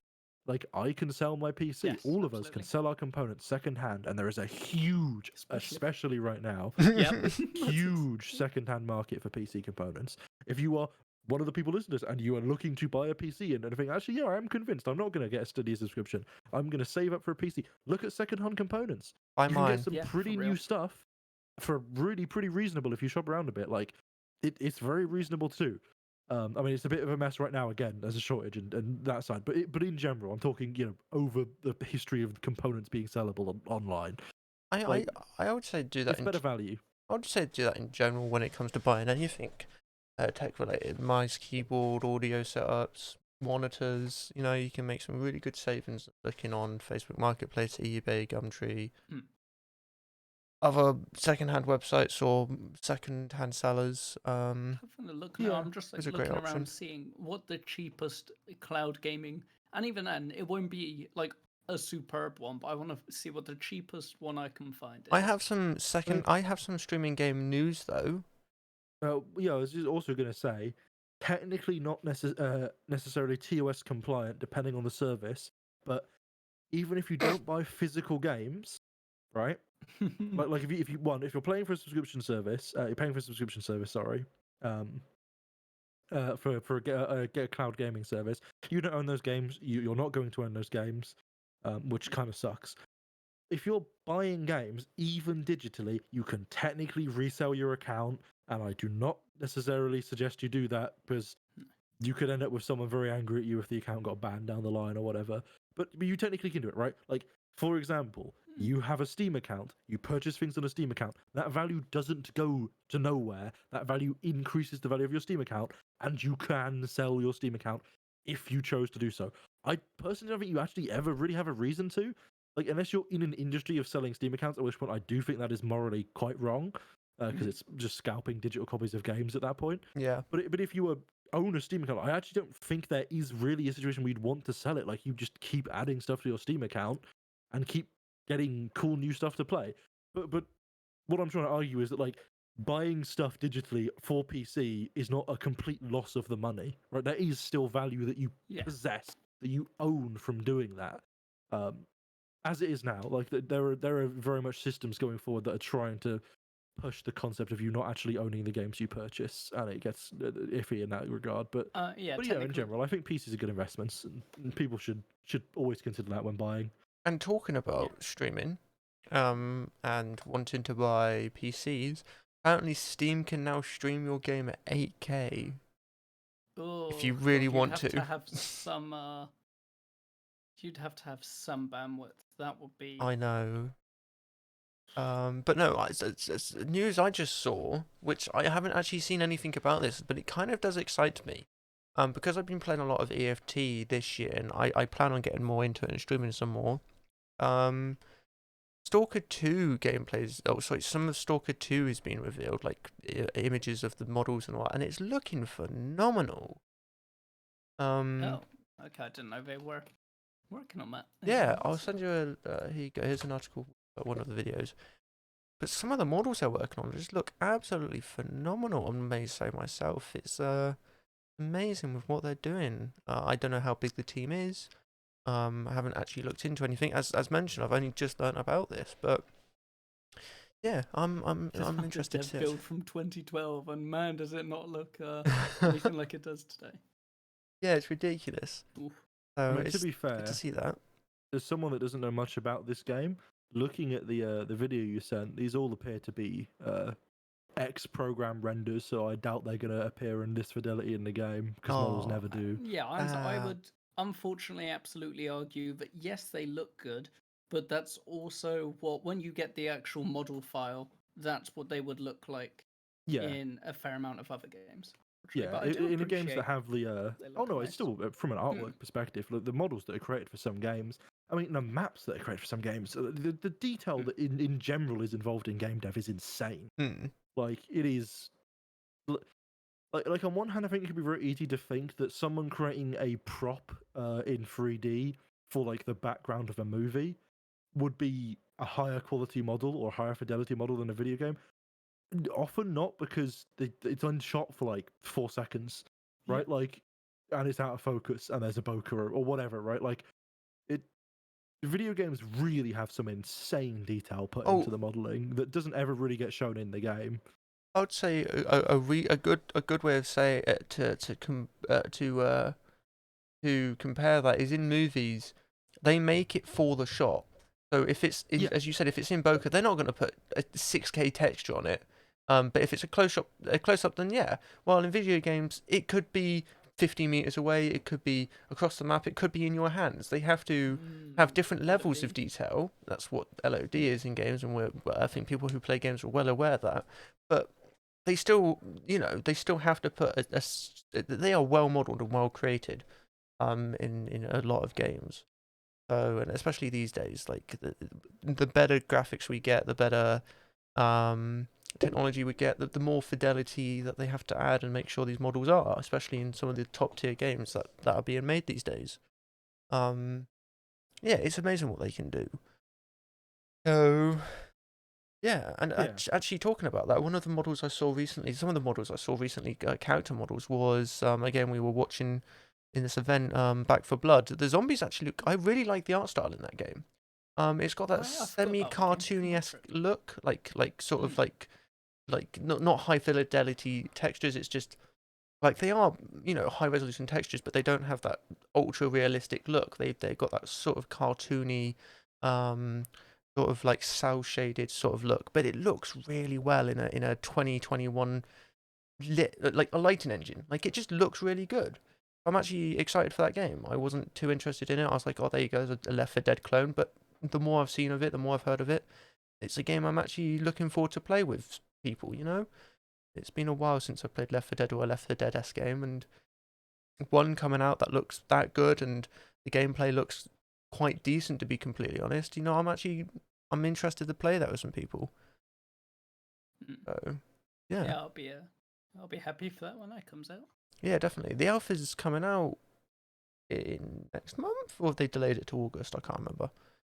Let me find out. Well, I remember that got delayed, but I didn't know if it was until April or August. So, I'll look it up. But I hope people get that, because I would love to play that with people. Totally honest. Yeah, me too. They've got a competitive multiplayer. Okay, that was something I wasn't aware of. Yeah, that sounds about right. Right.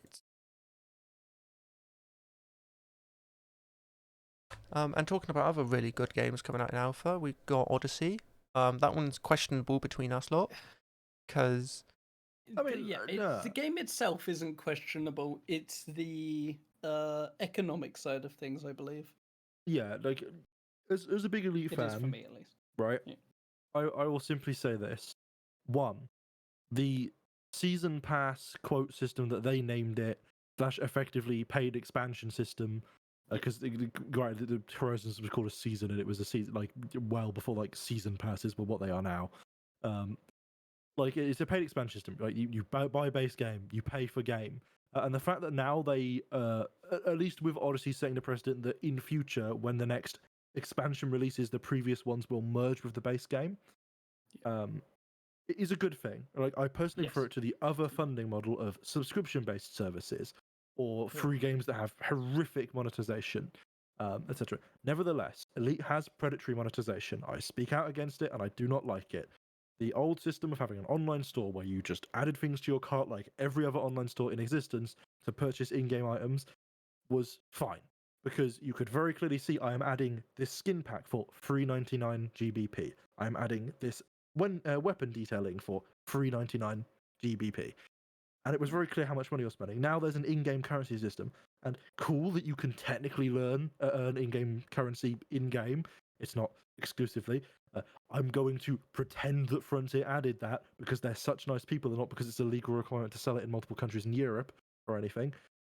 It's bullshit. It takes you like a week to earn the shittest skins in the game of like full playtime, not a week of time, like a week of play. Like, it's absurd.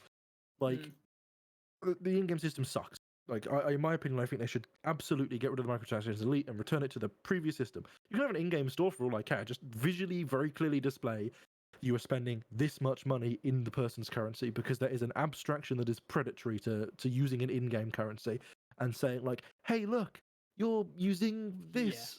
Yes. Like if you want to give people free in-game cosmetics because you're a nice company, then give them a pass. Like, maybe reward certain in-game activities. Maybe hitting the max rank with the Imperial Navy gets you 1 free skin on the ship that you get at each tier. Maybe, in fact, that's even meta system, right? Like there's plenty of ways you can reward your player base from in-game with external cosmetics. Just I don't like that. Anyway, the point is, Odyssey looks to be really promising. There are numerous issues you can critique it with in the content they've showed so far. Granted, the content is all pre-alpha, and looking at the plans they have discussed for the alpha on the forums and on Twitter, the alpha is probably going to be going on for a little while before we even enter beta, let alone it releases proper.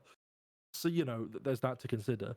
But in general, like I have a lot of issues with the game's decision on grind and stuff, because it's just personally something that, as much as I love Elite, I just don't have the energy to put in that effort, frankly, for a lot of the stuff I would like to be able to do in the game, which sucks because a lot of the content ends up inaccessible to me. But in general, Odyssey looks really cool because it's Elite Dangerous, which is probably the most fleshed out space I'm a spaceship flying about a bit. No Man's Sky. Fuck off. Out there. And now they're saying, hey, do you want to fly on some lightly atmosphered planets? You do that, and it's going to look pretty as shit. Like, you want to get out and walk about and do an FPS gameplay for a bit? You can do that. And that's going to be awesome. Like even if it's done mediocrely, even if they don't fix some of the issues that have been pointed out, it's still going to be cool to have one game where you can start the game and you can spend your entire time only in a spaceship as an asteroid miner, or you can spend your entire time as a pirate on foot. That is cool as shit. Right? Like, I think we can all agree. So, yeah, I know there's lots of issues I have with Elite, evidently, from my speech. But, I don't know, Odyssey's looking cool. It has a few problems, but in general, I think everyone that plays Elite or cares about it is in general excited, even if they're not necessarily going to be one of the people that picks it up. The thing is, I have the exact same grievance as you with War Thunder, as it's extremely grindy, and the paid element of it is extremely expensive. I mean, but War Thunder, again, I don't play War Thunder. War Thunder has to be extremely grindy, though, because it's a pay-to-win game, right? Yeah.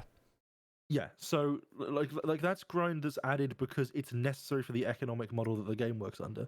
It's free to play, but if you didn't make it grindy so that getting stuff that you can pay for was hard to do without paying for it, like they wouldn't have value, so you have to create that artificial value. Elite just adds grind because it's the gameplay style they like, right? Like that's what they like, and I don't necessarily have a problem with games having grind. I have a problem when the grind isn't engaging. In my opinion, a lot of the grind in Elite Dangerous isn't engaging. It has gotten better. Yeah.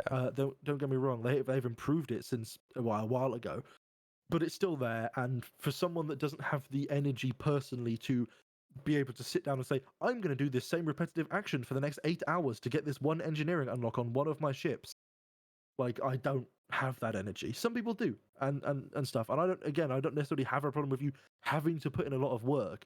It's just that work isn't engaging. It's repetitive. Yeah. And it's less so now, still significantly RNG based, so you can technically, in some cases, put in hours of work to absolutely zero reward, which I have done once in the past where I needed a specific scan, which was like a 1 in 4 chance on the scan types I was doing, and I didn't get a single one, and I needed like 6, and I did it for like 4 hours. And I think from that day, I've just not grinded in Elite, pretty much. To be fair, that probably is the turning point. That's fair. No, it is. In general, though, Odyssey looks cool. And also, this is going to be a controversial hot take from the there's taglines for each of us in this podcast. We've got obviously Tactical TV, the host, Delicious, the interrupted, and me, the Star Citizen hater.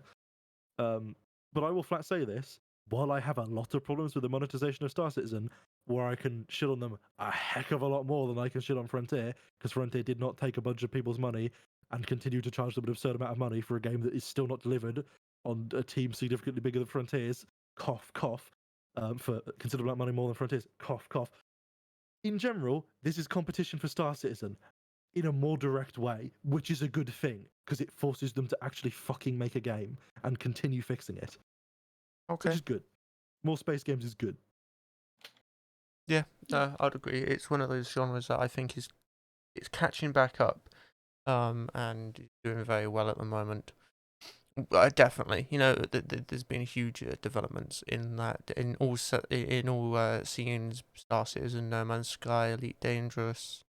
Even the smaller ones like is it Astronaut? Is that what it's called? I mean, Astronaut's a cute game, yeah. Yeah, well, that's a really cute game, and it does what it does what it aims to do. And they're still developing it, so Should also point out, I don't like No Man's Sky. I haven't liked No Man's Sky since it released. I don't like No Man's Sky today. That is because I just don't like the game. Right? I don't like the way it does its systems. I don't like the gameplay loop. I don't like any of that. Nonetheless, credit to the team on how much they have grown that game from what it was when it released. yeah, no, they didn't Like, just I give don't up. like it, but they have put a lot of work into that. Yeah, I would say the same about Star Citizen. They just didn't give up. They kept going and going and going, and they're Yeah, still equally going. though, the convenient thing is that while you might have to pay a lot of in-game currency in No Man's Sky, I don't have to pay 16 grand of real life money. So That's very true. You don't have to. You I okay. mean, no, I will for some absolutely of them agree. you They have have to. got a lot of money. However, the And delivered fact that very that's little kind of for just it. how that's definitely a very debatable topic in its own right. Because I mean, if you they compare have it to developed a Elite lot. as like a 1-to-1, like for the amount, like per pound spent, they have developed like Oh, 2%. per pound spent. Yeah, Yeah, they made like absolutely. $1 million I off would argue Kickstarter, that didn't they? what Star Citizen has done, that like Elite's done, they've done more detailed. But that is kind of the point of Star Citizen, to be fair, compared to Elite Dangerous. It's not meant to be as in depth in certain systems. No, yeah. But I mean, you can pay 45. I'll be honest, I don't know when it's like out of alpha what the plans are. I think you currently get into the game for $45, which is, depending on what you want, that's Questionable. a fair, yeah. It's either a fair amount to some people Oh, or I not should much at point. all. I was laughing there because it was 45, and that's such an oddly specific number, not just like around 10.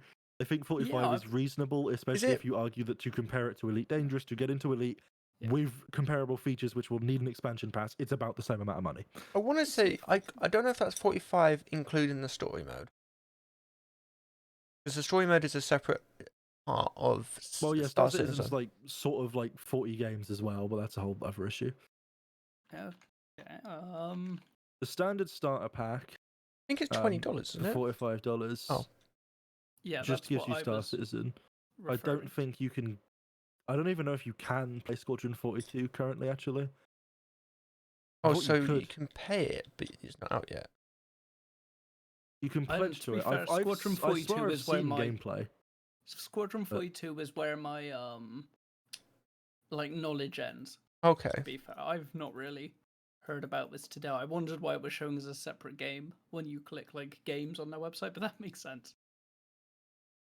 Yeah, isn't it just the story mode on last there? I heard about Squadron 42 is it was like a first person, like, on foot but involving ships story mode that like is using all the engine work and stuff that they've developed for Star Citizen to give you that experience. But granted, when I heard about it was like fucking, I don't know, maybe even 3-4 years ago. Like, it was a while ago, and at that time it was like a small tech demo in Star Citizen itself. Okay. And it has obviously grown a considerable amount since then.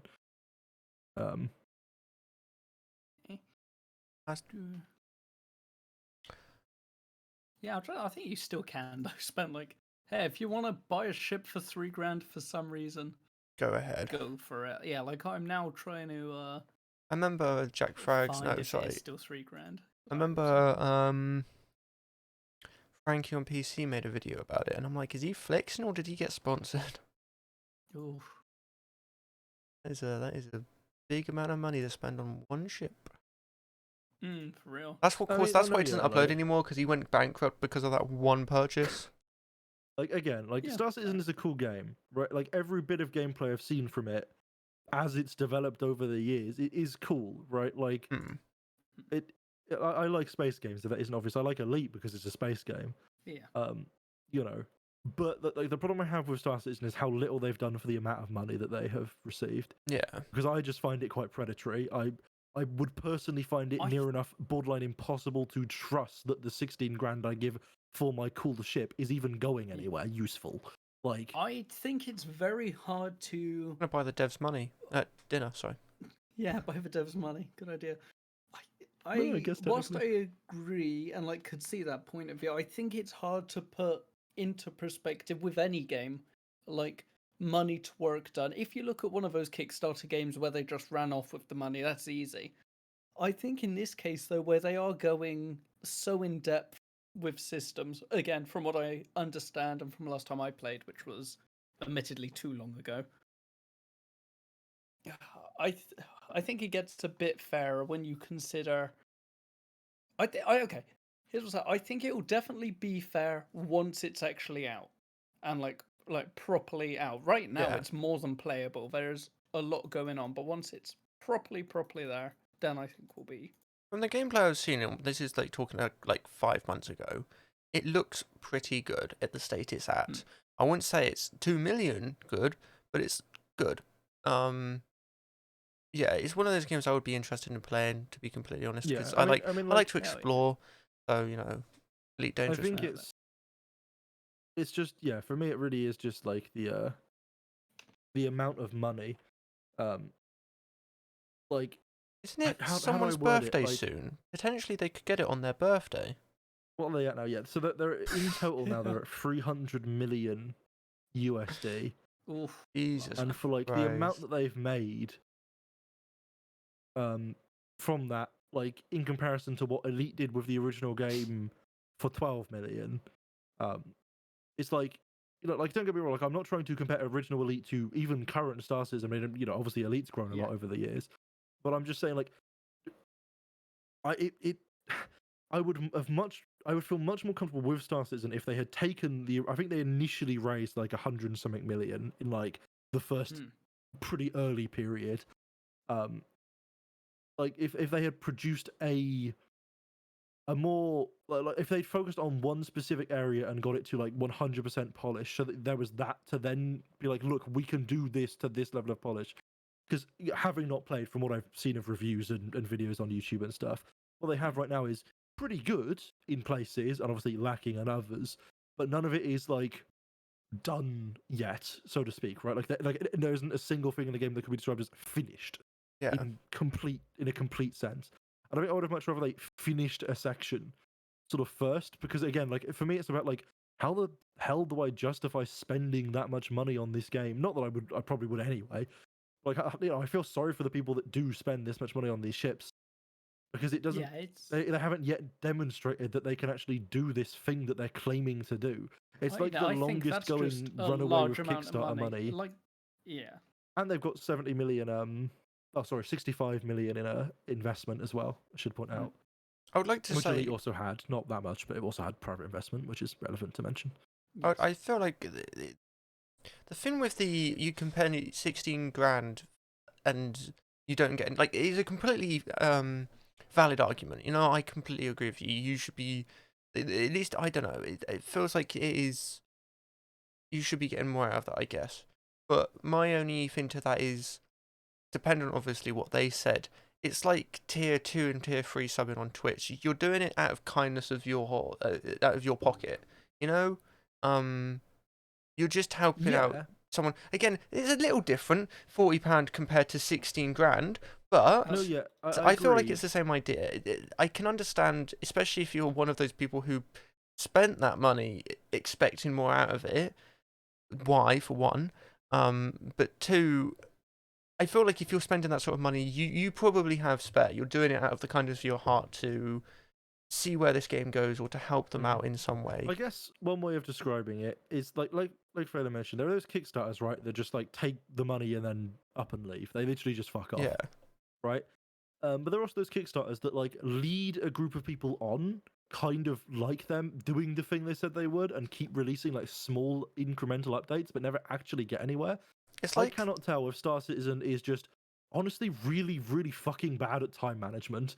not necessarily particularly good at communicating, or if they are the most successful ever, longest running Scam, yeah. Kickstarter that is just slowly, incorrectly releasing stuff that isn't actually going to end in the end goal that they've claimed to supposedly be going Are for. you saying? Um, Are you referencing that hammer that Luke paid for that's been going on for 7 years? Oh God, God, that fucking thing. I hope that I hate comes that I out know just that. for the joy of the guy's heart. 'cause- Also, to compare it to a tier 1 sub as whatever, right? Absolutely, it is something that someone is choosing to do. It's an obligation to play the game. Like in this case, you have to purchase the game, right, in comparison to a Twitch stream, which is technically accessible for free.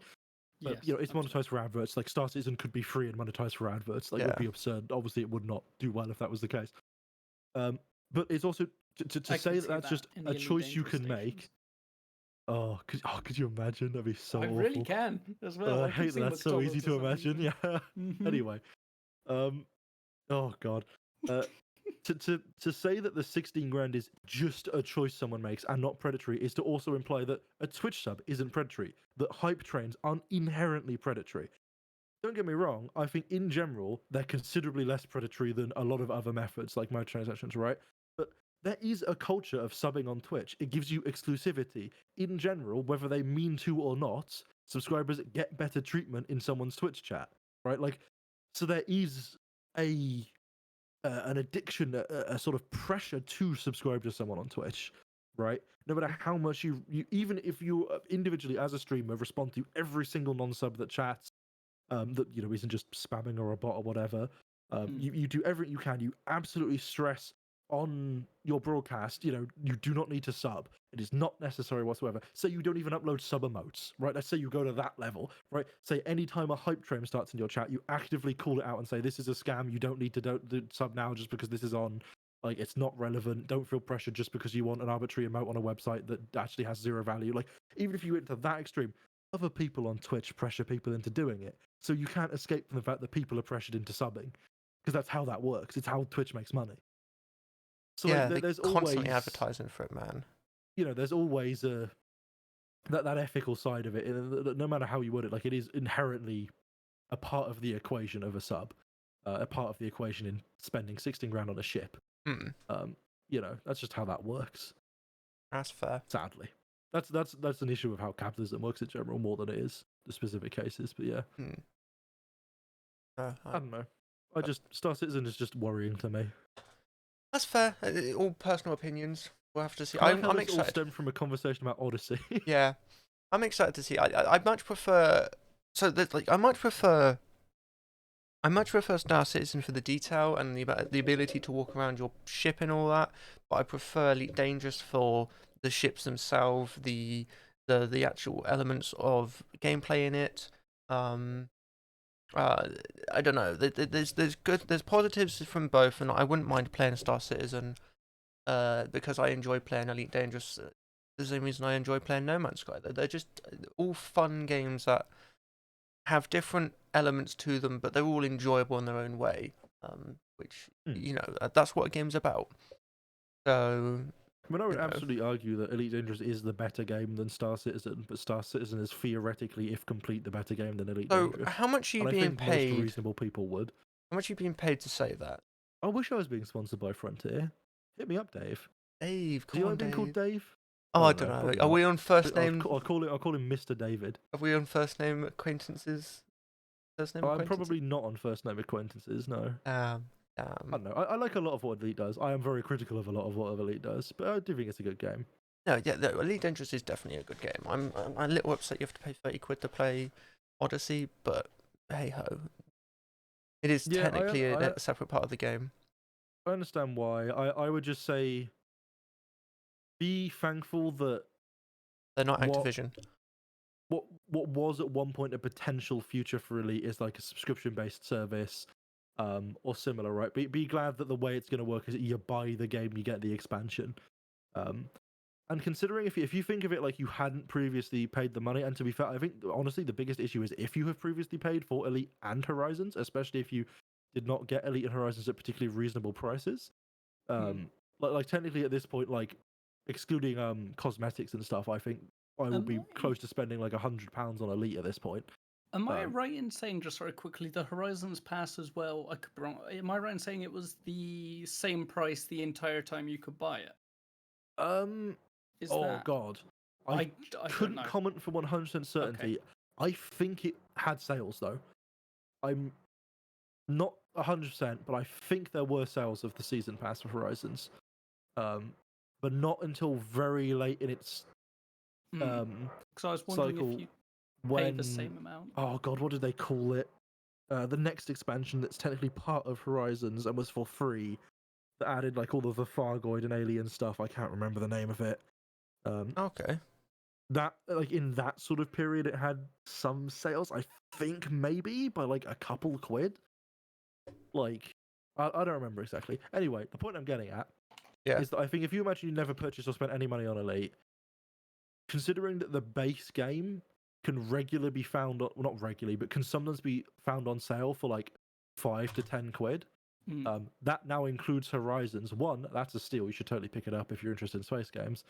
But number two, like paying that plus like £30, like 35, 40 quid for the scope of Odyssey as a full package, I think is more reasonable. I think the flaw in the paid expansion system is that it's for people that have previously paid, right? If you're coming into it new, I think it's actually not that unreasonable a price for the scope of the game.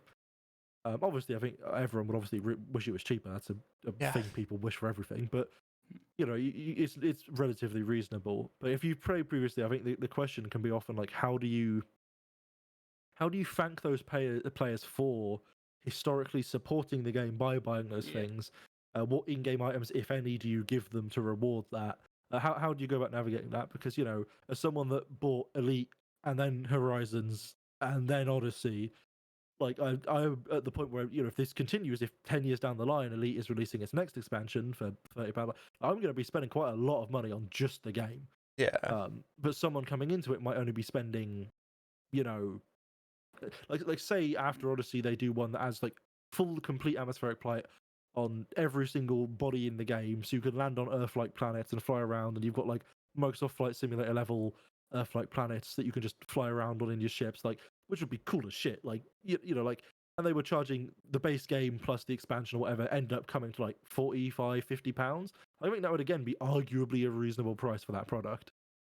It's just that, like, for me, as someone that has bought the previous expansions when they released, like, that then becomes like, God, that's a lot of money that I've spent. No, yeah, it is. So, like, one thing I think that I would like to see, and this might be a controversial hot take, I can't remember exactly what they're doing for Odyssey. For the Horizons merge into the base game. I think that is technically a skin or something you get for a few ships. And maybe some decals or like a bubblehead or something. Like, so I think there's some in-game cosmetics you get for being like an original purchaser of Horizons that will be exclusive to you and no one else will ever be able to get You since say the merge. But decals? yeah, decals, whatever you want to call them. Decals is what I've heard. I hate it when people say decals. That's awful. But I would honestly like for something as the scope of Odyssey, like they have ship kits as an example, right? That add like bits to the end of your ship model, so you can put like pieces of scrap on your ship and make it look like it's been sort of constructed back together if you're like a pirate, or you can have like really nice clean like spoilers added to your ship if you want like you've gone to like Lakon and got your Lakon ship modified or whatever. Like there's loads of different things. Like I think ship kits that are exclusive through to maybe an entirely exclusive ship would be more the way of doing it. Like, say maybe they made an exclusive ship that any expansion purchasers got whenever an expansion was merged. So that ship for the sake it was just called the Horizon, right?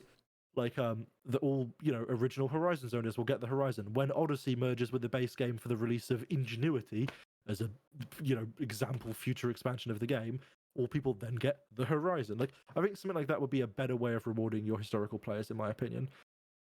Because the grind to get a mid to top end ship in Elite, especially for a new player, can be quite a lot. And I think giving them like a unique way to fly around and be like, hey, look, I supported this game. I have like a very physical, very significant to the gameplay thing to represent that. And don't get me wrong, I don't think it should be like overpowered or pay to win in any sense. It should just be ideally a 1-to-1 equivalent ship. of like one of the ships that are popular, right? Like say like the Aspects is one of the most popular ships, not because it's by any means the best ship in the game. It's just very good at doing general all-roundy, I want to fly here and do a bit of everything stuff, and it sounds very nice and it's very pretty and fun to fly. It flies really well. It's easy to, people just like it. Yeah. Like maybe just you've got the Asp Explorer, the Asp Scout. Maybe there's like the Asp Horizons or something, and you get just a different looking Asp that's effectively 1-to-1 with the Asp Explorer. It just looks different, and you get a skin for it or something. Like I think that would be what I would like to see personally. That's fair. I'd feel less concerned about having spent money on the game then, because I feel like it's Got something out of this. it feels like I've been rewarded for supporting the game when I did in the past, right? Yeah, I guess it's also just you are supporting the developer in what they're doing. Like I spent £80 on Squad to get 2 versions of the game, which retail for £30 each. So I spent more than I didn't get a good deal out of it, but I supported them because this was on the Kickstarter, so my name's in the credits. The wrong name, may I say, but my name's in the credits nonetheless. And I supported the game. I would say that's a similar thing for what you're doing. Is you're helping them make something that they want to do, and financially doing it in a way that they will also give you something back for it. It's not game breaking. It's not overpowered. It's just something to say thank you, and you can say, cool, I got this. I did my part, and I get to play a game that I enjoy. As well as get early access to it. So it's that element of it as well. So yeah, no, it's definitely interesting. I'm excited to see where both Elite Dangerous go. Where I say No Man's Sky, but they've kind of gone like quite far. It'd be interesting to see what else they do with it. But especially Star Citizen and any other future space games that may come out. It would be interesting to see what happens. The whole idea of Elite Dangerous as well, like when it's finished, when it's its full game, when they finally stop development and it's properly released, it's going to be interesting to see how that is. Same with Star Citizen and future games, we don't know. So yeah, it's going to be interesting. Should point that Elite doesn't technically have a written on paper defined final vision for the game. No, but there will be a point where they stop. Yeah, but it is generally expected that things like full atmospheric flight, full space legs where you can walk around your ship is planned. It's just quite a technological piece of work to get done. Yeah. I mean, Star Citizen alone proves that, right? Like, they're obviously, regardless of what you think of the game, pretty demonstrable that like the work that it takes to develop that at an engine level and stuff on the scale of space can be quite a task. Yeah, and I would also like to say that both games have come from classic backgrounds. Elite Dangerous famously being an old Commodore. I want to say a ZX Spectrum game, but it used to be a game. That was it. It used to be an old game in the 80s. 1984 originally. 1984, yeah, there you go. And Star Citizen, the founder was one of the original devs on one of the Star Wars space fighting games. I can't remember what it's called. They both had, they both come from origins of this image of this ultimate space game. And they're still going towards them, because we live in a world where technology is ever growing and they can do this stuff. It is amazing to see where they go, and it's unfathomable to think what they could be. As you mentioned, this whole sort of like in planet flying like Microsoft Flight Simulator to like a really realistic level, to then going landing, walking around, shooting a few enemies, collecting your bounty, and doing whatever you really want. Both games seem to be going for that sort of realistic space exploration game. The scale of both games theoretically is more than pretty much any other game. Really, like it's going to be years off either of them getting to anywhere near that. But if they ever achieve it, I mean, it would be something else. It'd be phenomenal. But then they've got plenty of time. They've got the money behind them. Maybe Elite Dangerous is the boat simulator we've been looking for. Yes. Imagine it got to the point where they could simulate the Suez Canal cargo ship getting stuck on planet Earth in Elite Dangerous. you flying down to see it. Right. That's yeah. I think we should start calling it Damn, a bit didn't of an you end talk there. about the Minecraft topics? Dear, oh I'm dear. sorry. There was Minecraft We had topics. Minecraft topics? Yeah, from when we were playing Minecraft, and we said, "Oh yeah, we should save those for the podcast." Oh, that was more than Oh, this yeah. podcast. I don't remember what we were talking about. Completely forgot about yeah, those. Wow. I don't know what they are, so if anyone knows, They'll come None of us back can next remember. I time. remember us saying it, but I don't remember what they were. I remember us saying it. I just don't remember what they were. Yeah, like I mean, exact same thing as you. Yeah. Right. No, we definitely. I really enjoyed this podcast, to be honest, because it was genuinely a lot of fun talking about the topics we spoke about. Obviously, the controversial one. You know, it was interesting. It was certainly interesting. We went on a few different tangents about that, but it really did give us an insight into this game and potentially what could happen to it. But no, as always, before we end, is there anything you two would like to promote, talk about? Twitch.tv/tacticaltv. Okay, appreciate that.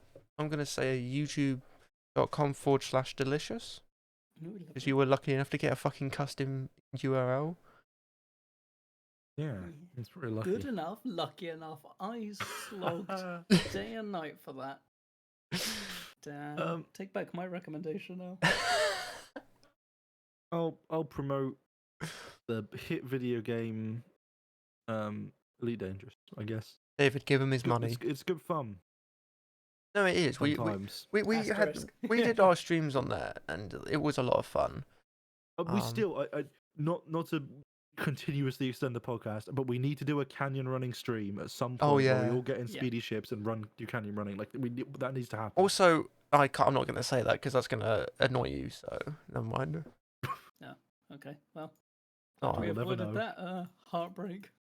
But no, yeah, I really appreciate you guys being here as always, and for everybody watching, thank you very, very much.